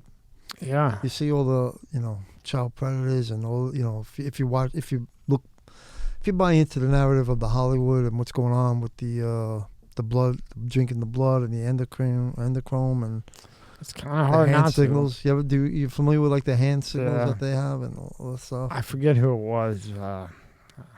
It would be, we had the flight records, and some of the names were crazy. Oh, Lady crazy. Gaga. But, you know, who's to say that everyone on that flight record was going down there for that Exactly. you know? Yeah. I'm sure there was plenty that were, but Well, look at the supposed artist, Abramowitz, yeah. and the person that lays in the coffin dead, supposedly dead with the blood on them. You know, she was at all these political people's weddings and their kids' weddings, and you know, and the art that she supposedly makes is ridiculous. Who would associate with her? Well, I don't a know. lot of people seem to. Yeah, you know. absolutely. I don't get it, and the fact that you don't get it, and you've lived that situation. I know. And let me tell you, Tiny was talking about this in '97, and I always say there was no internet. He was talking about the Bilderberg Group when he What's could that? barely. The Bilderberg Group is when all these rich people supposedly get together, like the Grove that Alex Jones filmed. And he was right about it too. What's funny about Alex Jones is, you know, he's right about a Yeah. lot of shit. We went Yeah. through, you know, we went, The Bohemian Grove. Bohemia, yeah. Yeah, but Alex has been right about a lot of shit. Maybe the year's off a tad bit, but he should get a lot more credit for what he's predicted, because call him nuts, drunk, whatever you want, but you just don't like that he was right. Yep. That's the problem. Well, and like I said, Tiny was talking about this, because he was involved with the cult. And he was talking about it before you could Google it and before you could figure out what to say about it. Do you remember what he had said, like, exactly? He said the Bilderberg Group's a bunch of rich people, and they actually control the currency and how much things are going to cost and what's going to happen in the world in the big picture. And he had a lot of information, really. And he knew about the Bohemian Grove and all this politicians that get compromised, and then they're bought and sold, and he knew a lot. He had a lot of information. And now you take what Tiny said and you look at today, and I don't care what anybody says, the guy's right. That was in my opinion. I always have an open mind, so I never close my mind. But in my mind, he's right. I mean, he was a dirtbag. And who knows about these dirtbags better than a guy that's there? Another dirtbag. Yep. Right? Absolutely. Now, what made you start the, I always say everybody should do a podcast. Pull up Mike's YouTube. I think everybody should. It's a good thing to have in the back pocket in case China makes a move, which I think they are. I'll ask you about that later. But what made you start a podcast? Really, I just wanted to tell stories, talk about what I did. And people knew, I'd run into people on the street that read my book and they'd ask me questions. And, I just thought I'd just talk about more stuff, I like the name, Up Against the Wall. Thank you. Well, how'd you come up with that? That's awesome. And the icon or the guy, that was good. I looked at that. I said, man, he's got some good taste right there. Yeah, that's badass, bro. Yeah, well, that's off the cover of the paperback of my book. Yeah. And everyone, and honestly, I think everybody gets up against the wall sometimes. They got to figure shit out or get their back up against the wall. And so that's kind of how it came. I got to watch that Gypsy one. I just watched a part of a documentary on these gypsies. There's some interesting people. Oh, bro, they're very interesting. It's called The Purple Something on Netflix. Oh, I gotta check it out. Yeah. What the hell? What exactly is a gypsy? Yeah, so and you can find this on Mike's YouTube channel. Just type in Mike Codella, Codella, Up Against the Wall. We'll have all that in the description, of course, cool. Right at the top. Thanks, man. All Mike's links will be at the top, so you can't miss them. And then under that will be about him. Cool. Gypsies bro, they're really interesting. Very interesting. They actually believe, well, they say they believe that they're allowed to commit crimes because they actually stole the nails that they were going to nail Jesus Christ with. Oh, get the fuck out. And Jesus gave them the okay. Is that right? Yeah. That's insane. Yeah. Wait. Yeah. So they're allowed to commit crimes. Yeah, nonviolent crimes. No, okay. They're allowed to commit nonviolent crimes because somehow, some way, a gazillion years ago, they found the nails. They stole the nails. They stole the nails. Okay, so they stole the nails, and because they stole the nails, they can get away with nonviolent crimes. Well, like they stole the nails so Jesus wouldn't get his hands nailed and his feet nailed, and Jesus gave them the thumbs up. Wow, man, I thought mental health was bad, but now I really think it's bad. So that's what they believe, right? Yeah. And then what's their thing? What do they do? So they're like the only nationality without a home country. And they have a language. Right. They have their own language. Fucked up language, right? It's it's only amongst the Gypsy people.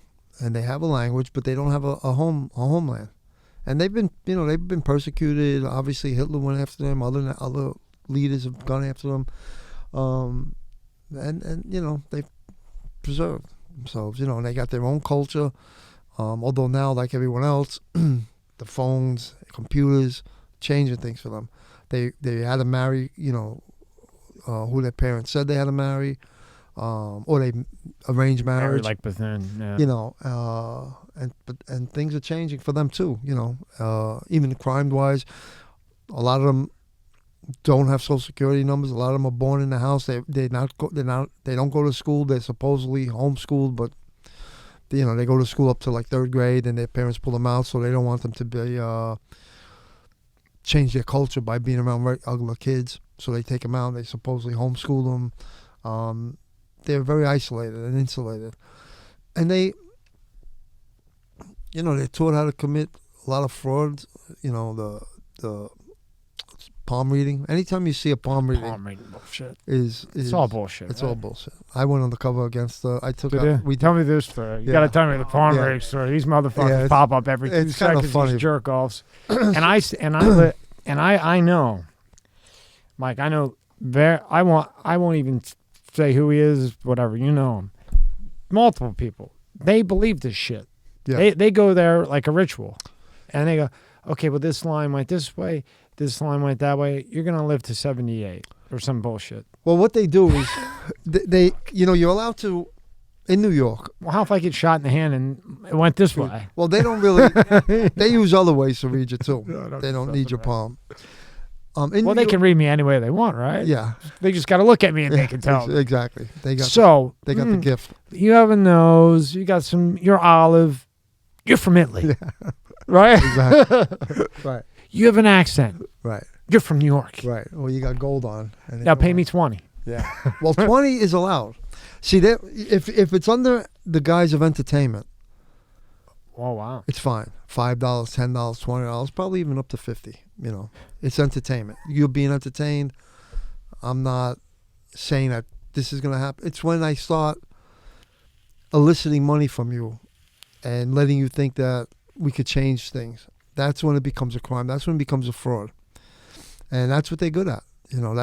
They're taught. The girls are taught when they're young how to do it from their mothers and what they'll do is, so there was in New York back in, so after I left Missing Person, I went to the Special Fraud Squad for a little while. Then I went to Secret Service, but they were defrauding people out of hundreds of thousands of dollars. It was New York was, All in this palm thing? yeah, all in these different anytime a person sees a fortune teller, psychic reader. Now that's not the same as like whether you believe them or not, but the palm readers, the psychic readers, when they have their little offices that are colored With the beads? Yeah. You got to walk through the beads? yeah, those are gypsies. Those they don't have. Got some candles lit. there and Regardless, everything? they don't have any special powers. Regardless of what they look like and speak like, they don't have special powers. But what they do is, when you walk in, so what happened is a lot of people getting scammed. And now, if you just walk in, they'll give you like a $10 reading. That's not a crime. So cops were trying to do undercover work on them, and they were having a hard time because they'd walk in and they get a $10 reading. And that's it. So that's not a crime. Basically, they made $10 off the NYPD. So what I set out to do was give them basically what they wanted, and which was a lost soul, because that's what they look for, vulnerabilities. So I would go in, and when they think you're searching for something, now they're going to give you the answers that you're looking for. And what they do is they'll tell you, without reading the palm, maybe they'll hold a piece of jewelry or whatever. And they'll tell you, Are you puking while they're doing this? no, no, I'm very, like in your head, you're no, puking. No, I'm having a good time. Oh, you're all actually. just laughing at It's interesting. circle. It's really interesting Yeah. because that's actually sad, because we had some victims that were taken for hundreds of thousands of dollars. But Mike, they're the idiots who go in there and do it. Yeah, I don't but- understand how it's a Well, listen, crime. a lot of Italian women get sucked out because it's old country stuff. I know, but they go in and do it. Yeah, but I guess there's two ways to look at it, right? yeah, I mean, they're naive, right? And people, and even whatever nationality or whatever age, they're looking for answers, and they're poor. If you think about it, they're poor slobs. If they're looking for answers, and these people are supposedly going to give them answers. And what they'll tell them is that, and they'll do sleight of hand tricks, which is kind of cool to watch when when you're sitting there getting it done to you, and they'll tell you, well, what's up, what's going, or they a lot of times they'll start off with, give me, I'm trying to think, give me 3 questions, but it can't be with money. And then, or give me 3 of your problems or 2 of your problems, but it can't have anything to do with money. So it's going to be, well, I'm having a problem with my wife, or my girlfriend left me, or my father died. And then from there, they'll extract information from you. And what they'll say is, you're having a hard time, whatever the situation, girl problem, boy problem, death in the family, because when your mother was pregnant, someone put a curse on her, or your great grandmother, and now you're carrying the burden of this curse. Okay, I could get rid of this curse. How do you get rid of it? Well, I get these candles from Egypt, or from the Vatican, or wherever they get them from, you know, and The back room. this exactly the corner store. Yeah. Hopefully they don't sell out. Yeah, Probably not from Amazon. and they're blessed. They're specially blessed, and they'll remove the curse. However, they cost $500 per candle. But okay, I can't afford it, or whatever. And then you'd have to think, okay, take this egg in the meantime. Give me the $20 for today. Take this egg, sleep with it under your bed. Okay. You go, you sleep with it under your bed. I'll see you tomorrow, Thursday. You come in. They take the egg. They take chicken livers in one hand. They take the egg in the other hand. They put it there, and they put the curtain, the neckerchief over it, or handkerchief, whatever. And they do a sleight of hand. They break the egg, and then the chicken liver comes out of the egg. All this bloody stuff. And then they guess that was the curse. That's what you have in you. You got to get rid of this thing. And now they'll size you up. $500, $10,000, $100,000. Now I'm with you. Yeah, now. And now they're done. And so I did, I think I did 9 different, for one, I'll tell you, one was a really You ever laugh at one? no. One was really interesting. She was actually chased out of Miami because she did a big score, right? And what they do is they all know, a lot of them know, first of all, they only have there's only a handful of names, last names, that they use, that they have. And they all kind of know each other. And if I get in trouble here in New York, let's say I scam you out of 100,000, and either you go into the police, or you're going to a tough guy, or you all of a sudden now you figure you got scammed, I'll leave. I'll just leave and my cousin will take it over, and I'll take hers over. Now when you come looking for me, she's not, she's gone, so they use each other's places. So there was a woman in Miami, and she had a couple of celebrities, because when she was here, she had a doorman building on Park Avenue. And when I used to wait to see her, I used to talk to the doorman. He didn't know who I was. And he would tell me, who are you going to see? I forget her name, but I'm Rita maybe. You're going to go see Rita? I'm like, yeah. You know who was here yesterday, see her? And I would say, who? And he would tell me. And I'll tell you later who they were. An actor that was a big shot on a Miami TV show as a cop, and a model, a top model. They used to go see her all the time. So they're being led on for years.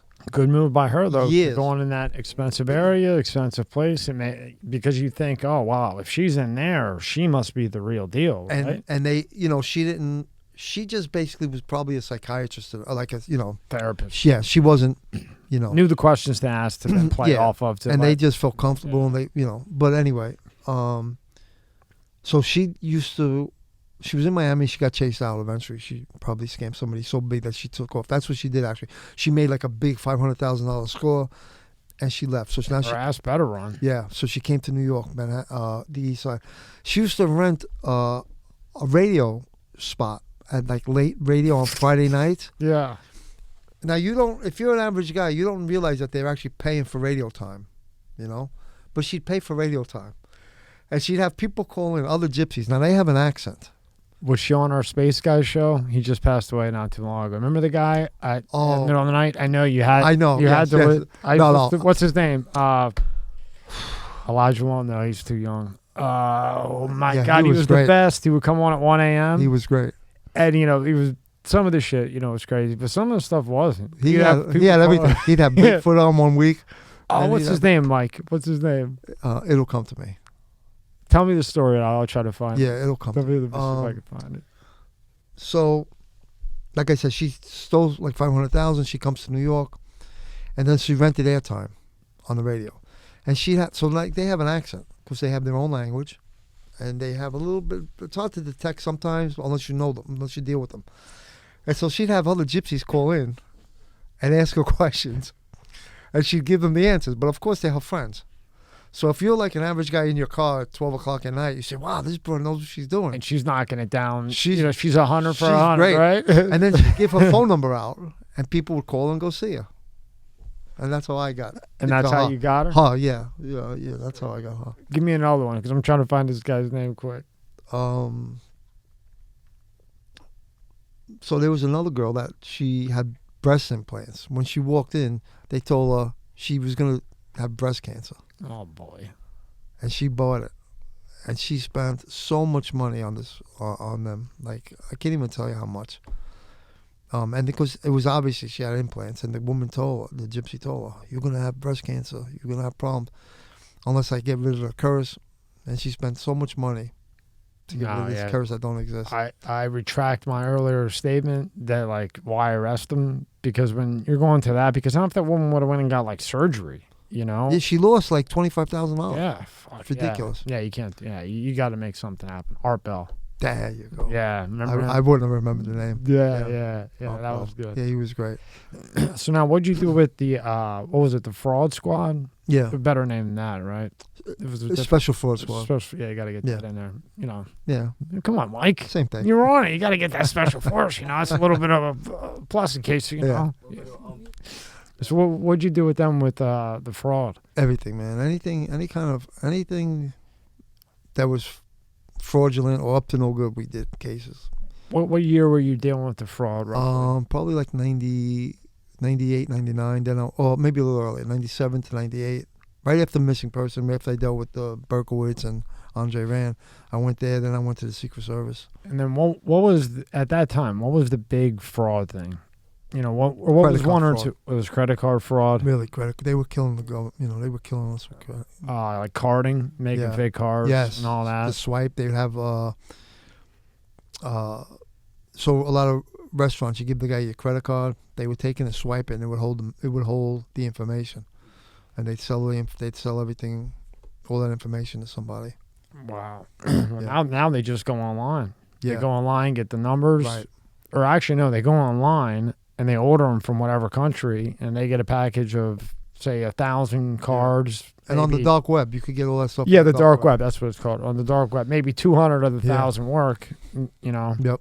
Craziness. Yep. So that was the big thing. Yeah, and the Nigerians frauds, they were doing all kinds of scams. They still do. The thing I always saw up north was a million gazillion check cashing places, and not one person walk in and not one person walk out, but midnight, 12, 2, it's popping in there, boy. Yeah, there's a lot of check fraud, a lot. Well, yeah, the ones I had a little store, you know, like a little store, and I would close at 11, and about 12, right when I was about to leave, everybody would start coming. So a couple of times I would stay late. I was cool with them. They were Haitians, you know. I don't want no fucking problems with them. You know, they're vicious, boy. Mm-hmm. And I was very friendly with them. They were friendly with me, and they just, I guess they had like a party every night with a bunch of girls that came in, all dressed up at the check cashing place. Yeah. Oh yeah, there you go. Just funny. Yeah, that makes sense. So now after you're with the fraud squad, how long did you stay there with them for? I was with them about a year, and then I went to the Secret Service, the task force. Now, how was the Secret Service? It was good, man. We did a lot of good cases. Like I said, they were great agents. They were hardworking, man. You know, like I said, I hate to repeat myself, but the DEA guys, great. Secret Service guys, great. I had asked you again about it. I thought maybe you did longer or another job. With no, them, and then I stayed with them until I retired in 2003. And So then I stayed with them till the end. But, how hard was it for you to retire? well, what happened was my office was in the World Trade Center, 7 World Trade. Oh, wow. So Your office was in my there? office was in 7, yeah. So I lost a lot. Obviously, I lost a lot of I'm stuff. so sorry to hear that. Yeah. If you don't mind, could you take me through that day? Because you were there or in the area. I was. What happened was, so I used to make my own hours. I was a boss. I was a sergeant. I had a bunch of detectives under me, and I basically made my own hours. So if I wanted to work from 9 to 5:30, because it was I think 8.5 hours. If I wanted to go to 10 to 6:30, whatever. So that day I was running a little bit late, but again I just adjusted my tours. One plane had already hit when I was already home, and at the time they thought it was like a bad pilot who just screwed up, you know. And then when I was in the tunnel, it was bumper to bumper traffic already, and the Brooklyn Battery Tunnel, which connects Brooklyn to Manhattan. The second plane had hit, and by then everyone on the radio, actually I was listening at the time to Howard. So was I. He had I was driving. Pan Anderson. On. Yep. He had Pam Anderson on. I was driving for Mannheim Auto Auction. I was driving the cars from Lancaster, Pennsylvania, back and forth. We were moving them from lots. Right. And I had Stern on because, everybody get out of the car and try to jump to the exotic one because it was exotic day. Right. So we were moving all the fast cars Gotcha. over to the auction. Right. And boom, right there on Howard. Right. He was, and he actually called he did it a early. Great job. Yeah. He actually said that it was terrorists, probably. Yeah. I thought he did too. Yeah. So I tried to get. I had an unmarked police car. I had a siren, but the car don't look like a cop car. And I put my siren on. Nobody was getting out of my way because they just thought I was some jerk with a car with a cherry on the top. Yeah. But then the fire truck drove by, and I zipped behind the truck, and I got out of the tunnel quick. And I just pulled over right away because traffic was a horror. Right out of the Brooklyn Battery Tunnel, you're in Manhattan, downtown Manhattan, the financial district. And I just parked anywhere at a hydrant, and I went into a bodega, and I asked the guy, can I use your phone? Because the cell phones were down. And again, this is the second plane I'd already hit at this point. I grabbed the phone. He let me use his phone. I tinned the guy. I ID'd myself. I said, let me borrow your phone for 1 minute. I used his phone, and I called my wife. I said, look, I'm going to the buildings. I'm fine. I'm just going to help people evacuate. No problem. I leave my car there, and I run to the buildings because it was, you couldn't get there by car at this point. In fact, when it was all over, I couldn't even find my car because I didn't even know where. I forgot. Totally didn't even pay attention where I was parking. Anyway, I run to the buildings. I tin myself in because they won't let people in. They let me in, obviously, because, again, I'm in soft clothes, regular. What's tin mean? Like you show your Yeah, I just show my Okay. badge. And I was in, street clothes. I go in, and I see FDNY chiefs had, the floor plan on the floor in the lobby of the building. I start to run up one set of steps to help people come down, because I knew, obviously, the plane had hit, there's fire. And I couldn't get up because everybody was coming down in a rush. So I didn't want to impede the traffic of them coming down. So I found a different stairway. Just as I went to the different stairway to go up, and there were people coming down, but it wasn't as violently coming down. When I started going up, the building shook, and the building came You down were in the building when it shook? when it came down. Holy shit, dude. Yeah. So I got Now, what was that like? When you say shook, the whole thing shook?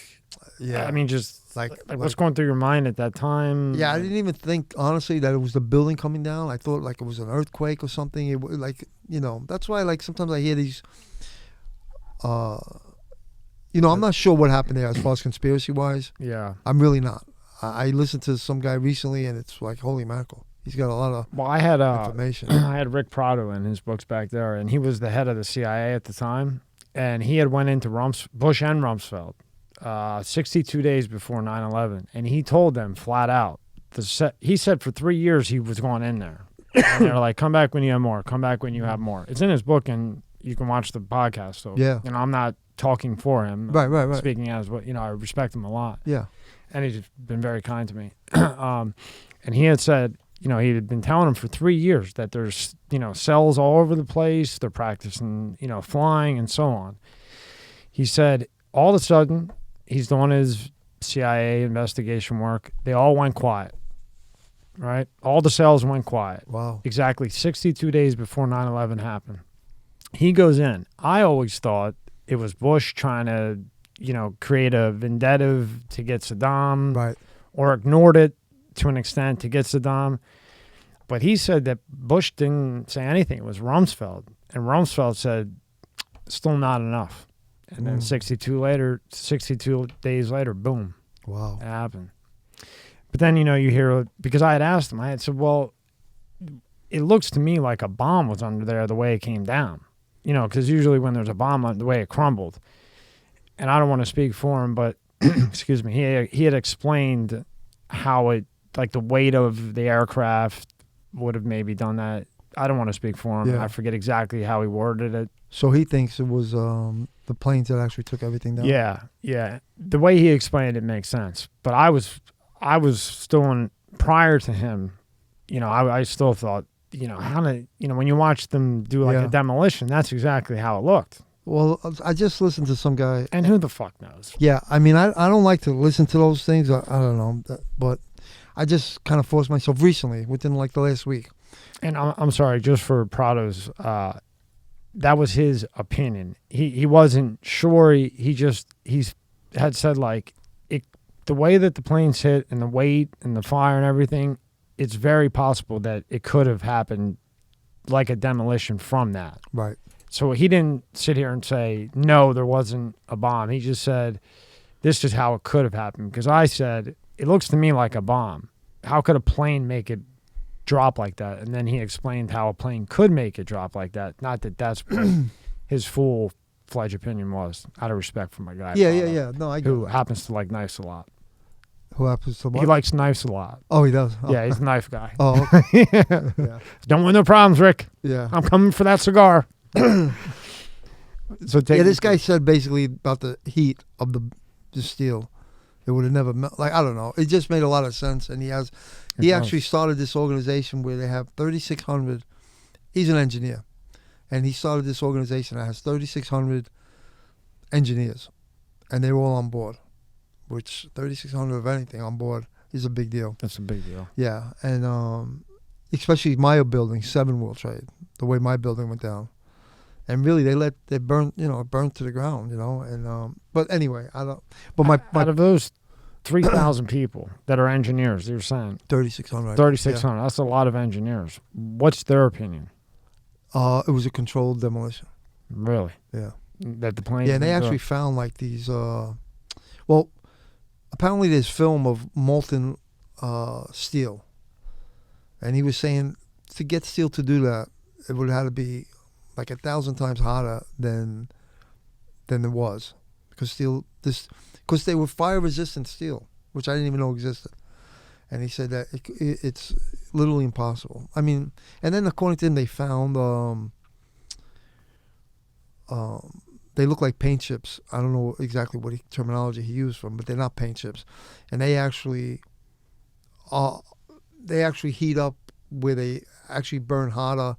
And they had no right being in that building. And they, a month prior, or maybe more, I don't know, a few months prior, they actually changed elevator repair companies. After being there forever. All of a sudden, they changed elevator repair companies. And now, Mike, how does changing the elevator... Well, now they had access to getting in. Oh, they had access. And doing stuff. Because you can't just see. get into the World Trade Center. I see. Yeah, and he said that's a whole... and then Silverstein, who bought the building, and he paid more for terrorist insurance than anyone's ever paid for any building insurance. And he bought this terrorism insurance. So he has all this... Again, I don't have an answer. Well, now let's take that. Let's just play devil's advocate, right? Let's take that's 3,600 engineers. Right. That's a lot. That's not one. That's a lot. Right. And they're Right. professionals. Right. I highly doubt they're going to send B-list guys to go evaluate this. Right.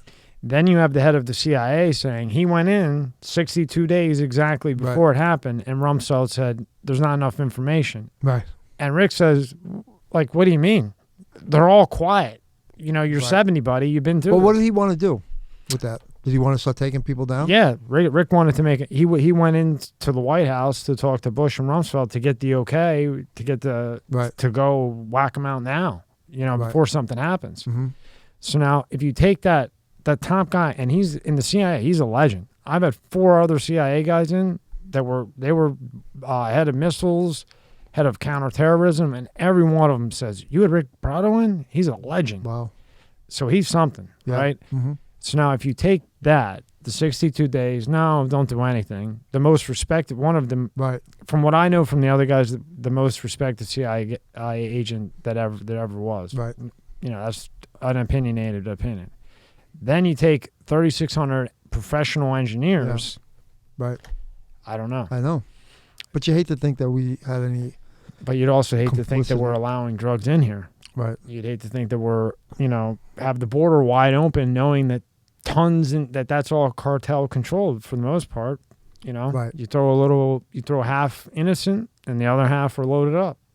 You hate to think that you would allow that to happen. Right. So now let's pretend that those engineers are right. He goes in 62 days before. they say no for some reason. What would be the reason? To go Yeah. after Saddam, Right. I don't get it. which to me was the dumbest move ever? Right. What's your opinion on that? To me, Saddam had them under control, and he wasn't really a threat to us. Now you take him out, now they're a mess. They're aligned with Iran Right. and whoever else. Yeah. When Saddam was in, he had, I mean, I don't, I don't know. I mean, was it a way to go to war? I don't know. what do you think? If you had a guess, and don't answer it if it's going to get you. No, I'm not. I just really, honestly, I don't know. Like I said, I don't even. It's hard to believe that we would be involved with that. But look at the government now. What's going on? Well, yeah, like, Yeah, see, that's how I was. I was like, I mean, I mean, how okay, could they not go after Hunter's Biden? right. So, like, And that's the FBI, and I think the FBI has been compromised. I think they're all compromised. And I hate to say that, but I know people that work with them, and like the newer FBI guys are, they have a whole new way of thinking. I swear, and I have an open mind, but I think, they went up, knocked on the door, two guys in suits with a briefcase. Hey, how's your dog Marty out back? We saw him running. He likes brown bones. How's your daughter doing? Right. How's, your kid at soccer? Why don't you take this bag here and just look the other way? I really think that's happening. Yeah, I don't know. Because, you grew up with mob guys and criminals. How else would it happen? You would have to go to those type of people, pay them off, put fear in them. But pay off who? For instance, Pence. To me, he turned his back on Trump out of nowhere. And he seemed like, I don't care about the left and right shit. Mhm. That's just a mess. But he turned his back on him. Right. And he was supposed to be his right-hand man Right. and this, big Christian guy and everything else. How do you turn your back on him? How does a guy do that? To me, if what he had said prior was true, but who knows with these politicians, Right, exactly. But if it was, Right. how do you get to him? Well, I know your family. I have a bag. Right.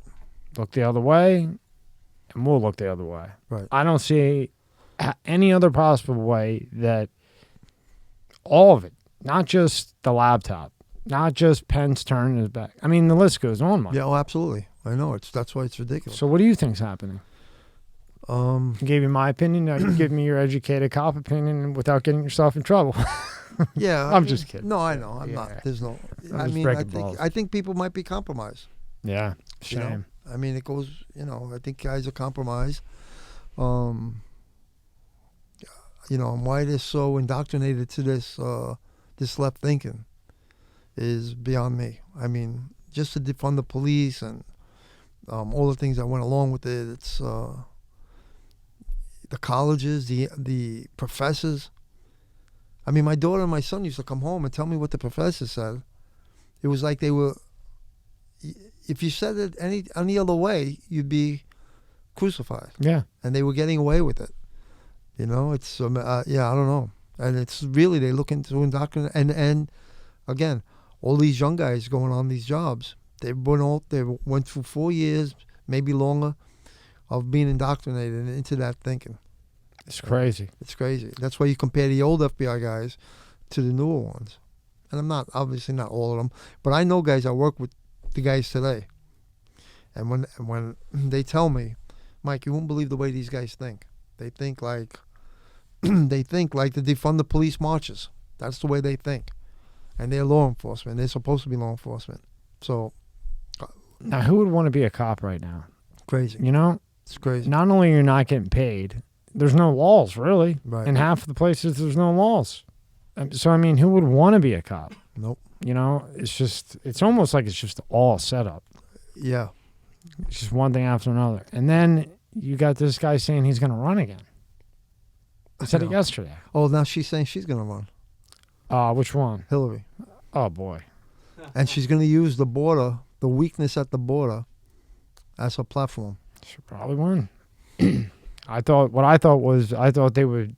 This is what I thought. You might laugh at this. I thought they'd throw Hillary out there, which I saw her start to pop up a couple months ago a little bit, but I don't think it went so well, and they kind of tucked her back under the rug. I guess she's back up again.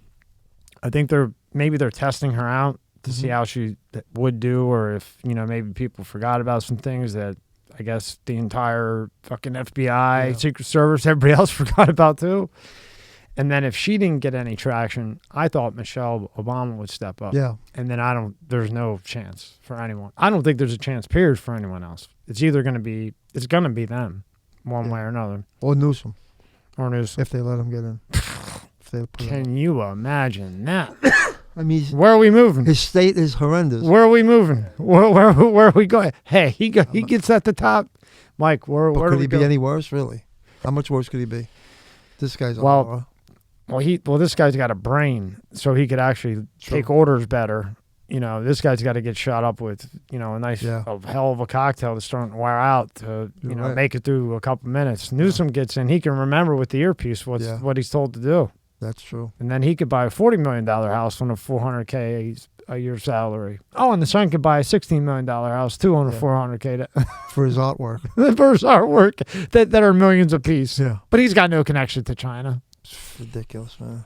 What do you think happens with China and Taiwan? Jeez, I don't know, man. Biden says we're going to go to war if they... Fucking nuts. And then everybody has to backtrack his statements. Well, I think this is my opinion, and this is just from talking to people, definitely not my educated opinion, because it's not, what do I know? But just from the military, he's in the Marines, and like Tig and, those Benghazi guys, and all them. And the CIA guys and some FBI guys, old school FBI guys, I agree with what they all say. I think right before the 2024 election, China makes their move because you got Biden in there. Right. You don't know when you're going to get a chance again. And China's patient. They'll wait and wait and wait. Yep. They'll struggle with their economy. They don't care. They want to be world power. So now, right before the 2024 election, they move in on Taiwan. The citizens, because we're brainwashed, don't realize what that means if we sanction China. Right. So now Biden's going to have all the pressure, right? Already going to be down in the polls, even though they'll play the number game. He'll be down. He's got all that pressure to make a move. Like he's already running his mouth now, and they're trying to calm it down before he gets blown up now.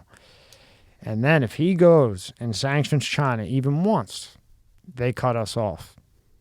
Now there's no more this, there's no more phone, there's no nothing. And they cripple us because we've worried about green.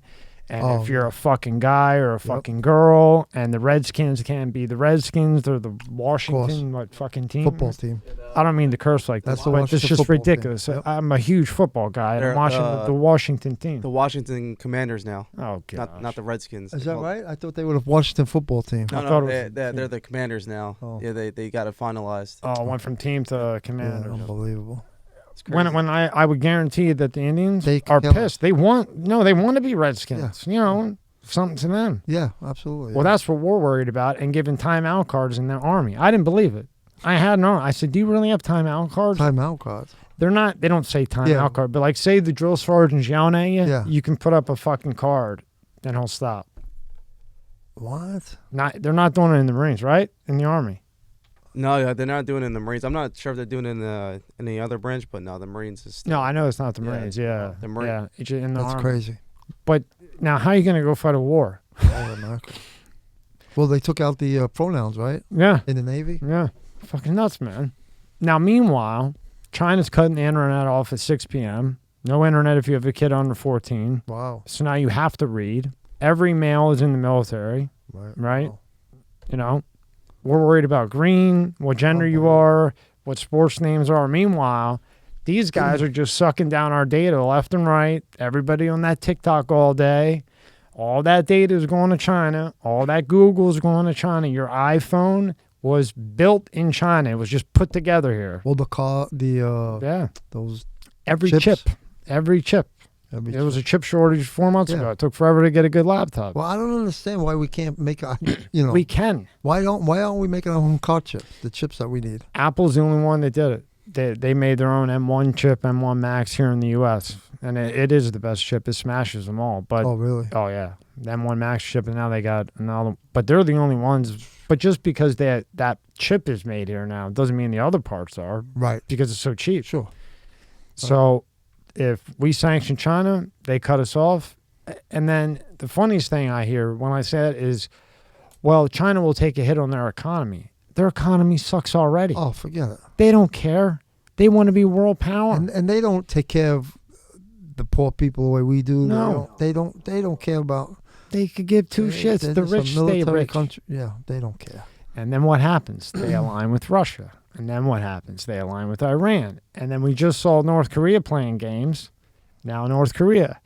Now you have China, Yep. Russia, Iran, North Korea, and us with timeout cards. Yeah. And let's just pretend we didn't have timeout cards. We're still worried about gender and what you Yes. can and can't say. Unbelievable. How do you think that's going to go down?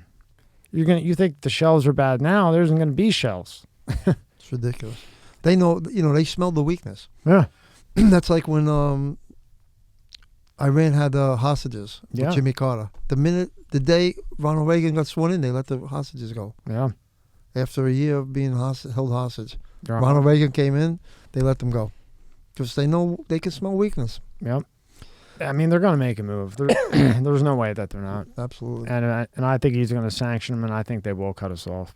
And then I Yeah. think we're really going to have problems. Big problems. Yep. And then, then what? Then you have an election.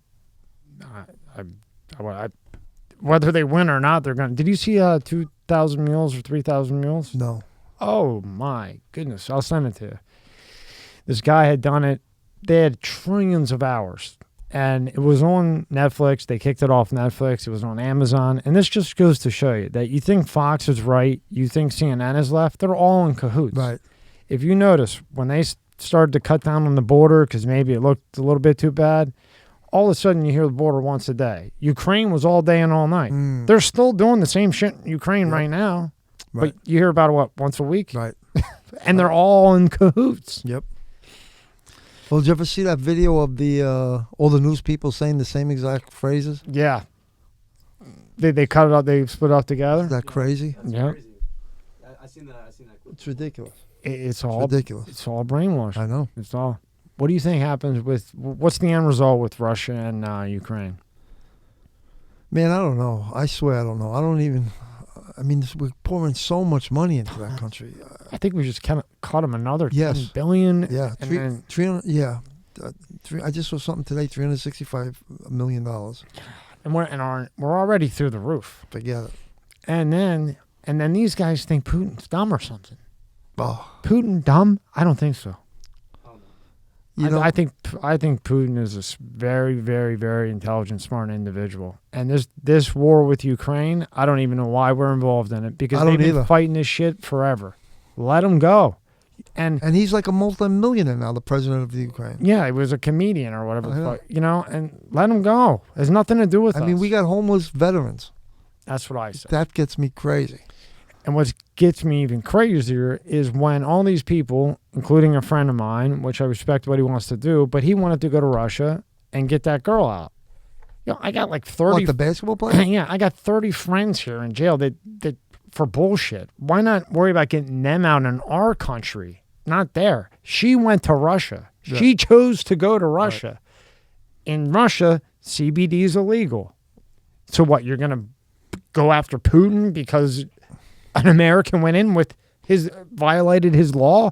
What'd he do wrong? He's been saying for 20 years, he's been there forever, he's going to take the Soviet back. Why are we getting involved? Yep. And then you say Ukraine, Ukraine, Ukraine. Why don't you say, well, 9 times we went there and they're dirty as can be. Yep. Otherwise, they would be in NATO. But they're dirty. Yep, They absolutely. lie. They had nukes all the time hidden everywhere. But you don't hear that. So let them blow each other up. Why are we spending money and getting involved?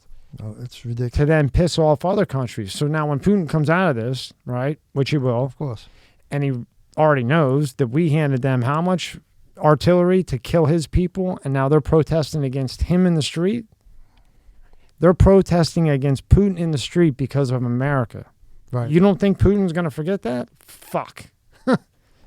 And he's a dangerous dude. And whoever takes over, if he does die in office, is going to be just as bad or worse. Just as bad or worse.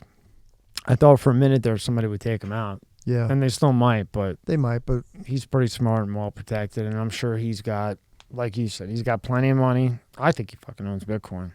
yeah, right. No, I really do. Yeah. I do. But pull up Possible. Mike's Instagram.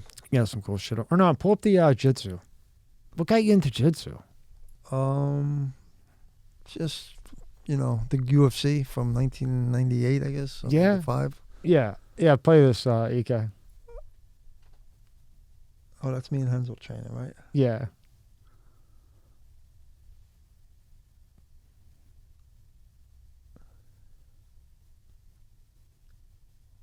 Turn it up. Might not have any sound. Yeah, this might not have sound. Oh, that's okay. So what are you doing here? So if, for the Renzo's people listening that aren't watching, maybe they're in their car. What are you doing I'm here? trying to choke Renzo Gracie to death. Are you crazy? not a good idea. No, it's not gonna work. Yeah, So you kind of got him. yeah. He's, we had a good, we rolled around pretty good for a while. Now at this point, how long had you been training for? This is probably. So I've been training over 25 years. So this is probably like, I don't know, 18, 20 years in. Now, are you worn out to death after that 30 seconds or minute of that? I mean, I've never done it. I could train pretty hard for a long time. Yeah. Yeah. Yeah. Well, Yeah. obviously. Yeah, I could go for a while. Yeah. So did you still do it? I still do it. I Yeah. went to school in Staten Island. Oh yeah, you got to see this. Click Yeah. on the next tab, Linux. So watch this shit. So did you see this? I don't know. Is this the guy with the sweater? No. Hit play. So this, you'll see. So you might have to refresh it. Yeah, just click. So this lady's at McDonald's. Look right there. Yeah, put the sound on. Look at this guy. But yeah. Yep. So funny. What are you doing? Oh, that's pretty good. Look at this. You can't do all that. Now watch this guy. Watch Mike. Boom. Coming out. Just wait, Mike. Just wait. I guess the lady came out and somebody tried to take her food or something. Now he starts going crazy. Look at this. Oh! What? Mike, you see that? Look, no, he ain't done. He's not done. Look at him. Whoa! Jeez. Holy mackerel. He ain't done yet. That guy got up and he just dropped. Look. Watch out. Oh, boy. Oh, you want more? Man. Mike, look. Look at this guy. He just took his shirt off. Look, he's squaring up. The guy doesn't even have his foot back. Boom. Wow. Good night, buddy. Whoa, that's a girl. Oh, relax. He wants more, Look Mike. Look. You just got dropped twice, buddy. Stay there. Oh, nice uppercut. Wow. Yeah, get out of here. That guy don't look 92.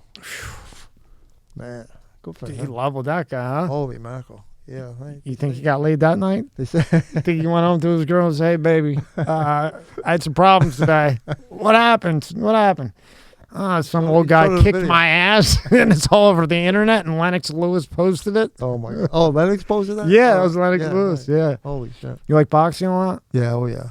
Yeah. Tyson's a monster, man. Boss was telling me yesterday. This episode is sponsored by Aurora. Do you know what the fastest growing crime in America is? For years, this crime rate has been surging and affecting millions of Americans. I'm talking about identity theft, and there's a new victim every 14 seconds. Yet despite this, those who have had their identity stolen are often shocked when it happens. That's why I'm excited to partner with Aurora, who is sponsoring this video.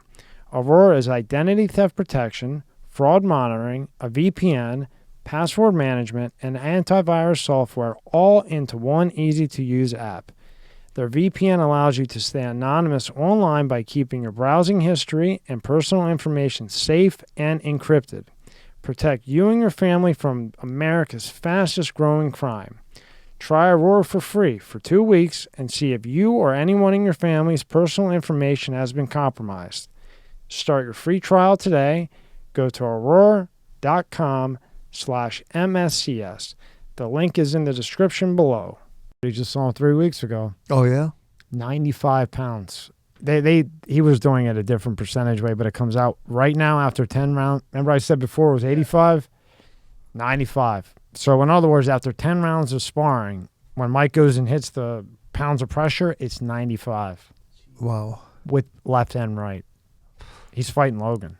And then Oh, is that right? yeah, he is. Oh, I didn't know. And that. then he wants to fight the champ now, Tyson, who's named after Tyson. Tyson Fury. Oh, you want to fight Wow. Tyson Fury. That's I don't know if that one will ever happen, but the Logan one's definitely happening. Yeah, but he didn't look good against Roy? Roy Jones. Yeah, but he could have. Yeah. Yeah.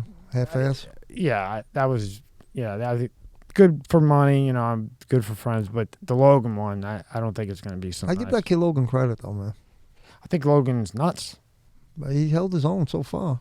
Yeah, but if he takes, Well, he was a college wrestler, Division One, so he's an athlete, no, I know, but which I didn't really know until recently. I just thought he was like a Disney. I thought he was just doing Disney stuff before that. Well, But again, Mike Tyson, if he connects, he might. but he must be thinking. Money. Well, not only that, but he couldn't put Jones Roy? away. Nah, he wasn't trying to put it Roy away. He wasn't even trying. No, I don't think he's trying to put him away either. Nah, that would. There was no way. They were dead. No. Yeah. It was an exhibition type of match.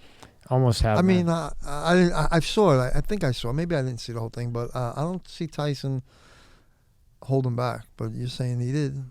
He did. yeah. For that particular one. Yeah.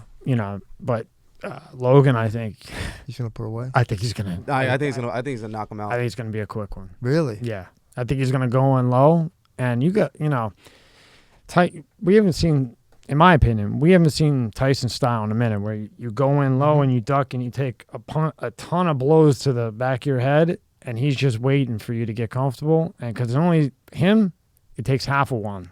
Even at 56, and you're not getting it. Well, you don't lose your punch. They say you don't lose your punch. He does not. So, Yeah. Do you see that Canelo fight about 2 weeks ago? No. He fought Triple G. Triple G. Yep. Triple G. Oh yeah. Yeah. I see that. Who won that? Canelo won on points. Oh yeah. He said he had a bad hand, but Canelo didn't look good to me. I thought Triple G was done third round. Canelo Really? didn't look good to me. He said he couldn't hold a glass with his hand. Wow. But he didn't want to say anything before the fight. Right. But do you like boxing a lot, or you like? I was a big boxing fan. Not so much as not as much anymore. It's not as I fun. came up with Sugar Ray, Yeah. Hearns, Pepino Cuevas, Duran, Frazier. the heavyweights, Norton, Frazier, Shavers. How about Ali? Did you watch a lot of Muhammad Yeah, Ali? he was a little bit before me, but well, they were kind of before. Yeah, when I used to box, my trainer used to make me watch the Ali Cleveland fight. I forget Cleveland something. I forget his last name. Yeah. Well, it wasn't like it was right before that draft thing happened with him, Sure, that's a while. and it was just as far as skill, A clinic. a clinic. So like I was boxing for Golden Gloves at the time actually, and my coach made me watch that constantly because he would go in, hit, bounce back, go in, hit, bounce back. It was a And beast. just a beating. What a beast. But back then, they let you drop 5-6 times Yeah. before they called Oh, the yeah. card. I mean, Yeah. I'm watching it for the millionth time, and for the millionth time, I'm like, damn, this guy should be calling the fight. I mean, Yeah. fuck, how many times you want this guy to get rocked? Yeah. But different breed. Yeah. Look at the Ward Gaddy fight. Yeah, monsters. Monsters. And they still got up. But I always say with that UFC stuff, I don't know how those guys can handle that. Those leg kicks. Yeah. And the one the other week, did you see that one? There was one hell of a leg kick maybe 3 weeks ago. I mean, it was an upset. It just leveled. Oh yeah, it was the guy that was undefeated, right? Yeah. Yeah, he was winning the fight too. That's the By a- crazy thing. Yeah. He was winning by a mile. Yeah, I don't and remember it. I'd have to. It was like the last 30 seconds of the fight. He took a left kick to the face and just instantly knocked him out. Yep. Went right down.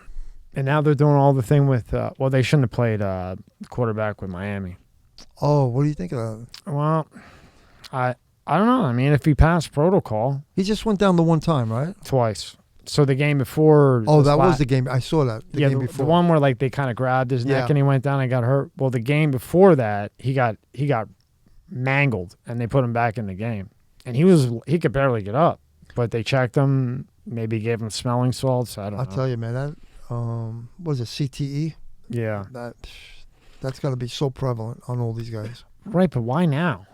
Why didn't we hear about it before when guys were playing football with one bar across their face? Like Montana. Yeah. He's sharp. Jerry Rice, he's sharp.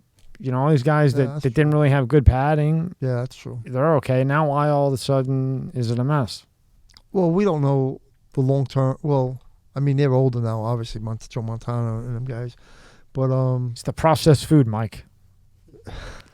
Could be. the floor. Yeah. Last thing, and I'll let you out, and we'll go through everything again. You see, they're resuming production on that Alec Baldwin film. I saw that today in the paper. What do you think of that? I don't know, man. The worst situation, but I guess good. I hate to even say it because it's just such horrible. But you know that movie's gonna go through the roof. That's a low budget film. Oh, yeah. It's a low budget film. Yeah. Like almost an independent Yeah, film. well, he produced it, right? Yeah. So, but now it's gonna go through the roof. Yeah, maybe not. I'm not going to say it. I won't either. Oh. Of course we won't. We don't do shit like Yeah. that. But just think around it. You know that Yeah, that's maybe, gonna. maybe. I don't know. What movie Yeah. is it? It's called Rust, right? Rustic. Rustic. Yeah, they're resuming it in January. And I don't, that whole thing is so fishy, man. It is really. Really. I don't know why they're. Do they usually use live rounds No, in movies? That they don't know how the live round got in the gun. As an investor, now I got to keep you for a little bit longer. Why would someone? Do you think somebody tried to set him up? I mean, it's not. I mean, I can't. I know. Listen, What's your opinion as a detective? I don't know, but I know people that say he did it intentionally. They don't know. They don't have any knowledge of it. Right, just their opinion is. hypothetically. They yeah, think, it's done I intentionally. wonder why he would do it. That would I mean, just be that's- fucking stupid. Yeah. Dude, I don't know. And wasn't I don't know. They all have pretty a bad husband had some connection to the government somehow? Was a lawyer for somebody? Yeah. I don't know. It's just real sketchy. Yeah, man. I don't know. Go back to Mike's book. Pull up Mike's book and then his YouTube. Yep. That's the links. So there's your YouTube. Get that on Amazon. We'll have the Audible in there too. Go to the next tab. And then Mike's YouTube. Make sure you subscribe. Watch the Gypsy thing. I'm going to.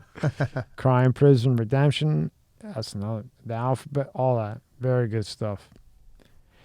Mike, do you think if somebody got a felony and they did their time, nonviolent felony, and they did their time, their probation and parole, should they still have that felony on their record, in your opinion? Nonviolent. Well, on their record, as far as what? So if they go for a job, somebody knows that they committed a felony? Yeah. Well, so they can't vote? Well, now they can vote, I think. Right? Some states. Some states. Yeah. But if you do your time and you do your probation successfully, pay whatever fines you need to do, should that felony, if it's nonviolent, stick with you for the rest of your life, in your opinion? I'm just curious, just from what you've been That's a through. good question. So nonviolent meaning, let's just say, for argument's sake, Like a credit white card collar. fraud. Yeah, like a white collar. Well, let's say credit card fraud. See, now it gets messy. Yeah. Now you want that guy working No, behind your no. counter? So okay, so they need to have like different type of shit. Because like, well, like if somebody, Yeah, no, I hear you. I You know- understand your question, but it's a tough. I mean, like I'd like to know who I'm hiring. No, that is definitely tough. yeah, but what about that person that did all their? See now, even if it's credit card fraud, even if it's credit card fraud, this is just my opinion. Mhm. You know, Yeah. just Take you it know, off completely. Yeah, I think if you did all your time, if you did credit card fraud, But there's got to be some kind of okay. And you're saying take everything off his record. So now this guy goes for a job. I don't know. Being a financial advisor, handling your money. His supervisor shouldn't know that he was arrested for fraud. no, because jail's supposed to be rehabilitation. Remember. So if I get 10 years and then have to do 5 on probation, why then and it's nonviolent? Yeah, I did credit card fraud. I did my time. The judge sentenced me to 10 years. That was my sentence from the judge. The judge could have given me 20. I got 10. I didn't get credit card fraud. I don't do that kind of shit. No, I got it. But that was the sentence from the judge. Then that judge, he or she, gave me 5 or 10 years probation or parole. But you still. I'm just gonna argue with you a little bit. But you still committed the crime, right? Okay, so you're rehabilitated, right? No. But you still. Rehabilitation in there. What are you, crazy? All right, so you did your time. Right. But we'll say, for argument's sake, you will never commit a crime again. You think better of it now. But you still committed a crime. Right. You don't think as a citizen I should know that you committed this crime? It should be a secret. but you're going to use it against me. Well, that's my prerogative. He But may not use it against you. He may not. Maybe I do. Okay, out of 10, you know that 8 out of 10 or 9 out of 10 are going to use it against you. Well, But I just did 15. You should have thought it out 16 years ago. But I did 15 years. You should have thought it out 15 years and a month ago. Maybe. I'm just curious. Maybe. Yeah. I don't know. I don't know what the answer is. I don't think. It's a tough one, right? Yeah, I don't you think pro- it's the end of the world if they know. I mean, You don't think so, but if it's right. You can't live in a gated community if you got a felony. So if you have a felony and you want to have just, you whatever the felony may be, it might be the stupidest thing in the world, right? But you have a felony. You can't live in a gated I didn't know community. that. Well, I don't know how. In Florida, you can. Right. So now because of something somebody did 20 years, Yeah, or as a kid, could be 19 years old, Or as a and kid. did a mistake, right? Yeah, I get it. I Or- mean, or I maybe- don't know. maybe where we could come to an agreement that will never happen, but just if you did your time, whatever, you file a motion to the upper courts and say, okay, look, this is what I did. He or she did their time. We're requesting this, felony be removed, which you can do now, but by the time it gets to where it needs to get to, you're dead. Yeah. No, I mean, listen. I'm not saying it shouldn't be. I see just your don't- point, though. I just don't know. I see your point, though. you know, I see your point. I mean, yeah. look at some of these guys that are in witness protection. Yeah.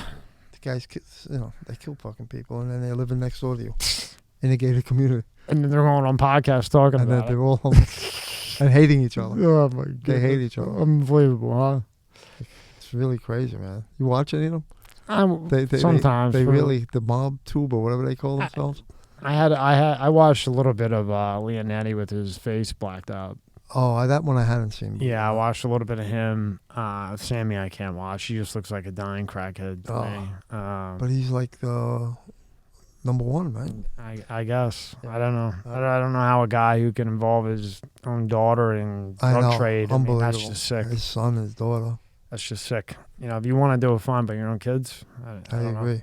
I'm against that Yeah, all the me way. too. Yeah. And you're not talking about like a dime bag. I No. think they got hit with like 20,000 ecstasy pills, and his kids were the ones delivering them. Yep. I believe so. Yeah.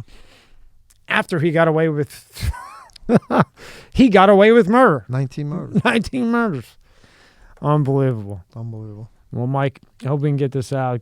I hope this turns into a series. You kill Cool. it. Thanks, And when man. it does, don't forget about your other little won't. wetback over here. What else they used to call us? Wetbacks. Grease balls. Grease balls. Yeah, there's one more with the hair I used to get. I don't know. We got fucked with the eyeliner.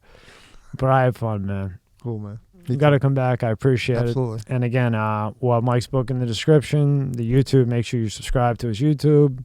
Get the book. You can get it on Audible if you want to listen to it. And you do feel like you're there. And I'm not saying because I don't want him to arrest me. Because he can't arrest me right No, now. Those days are gone. I mean, I'm not doing anything for you to arrest me. All right, Mike. At least you're I love that. smiling. Thank you, man. All right, brother. Thank Thank you. bro. I appreciate it. Anytime.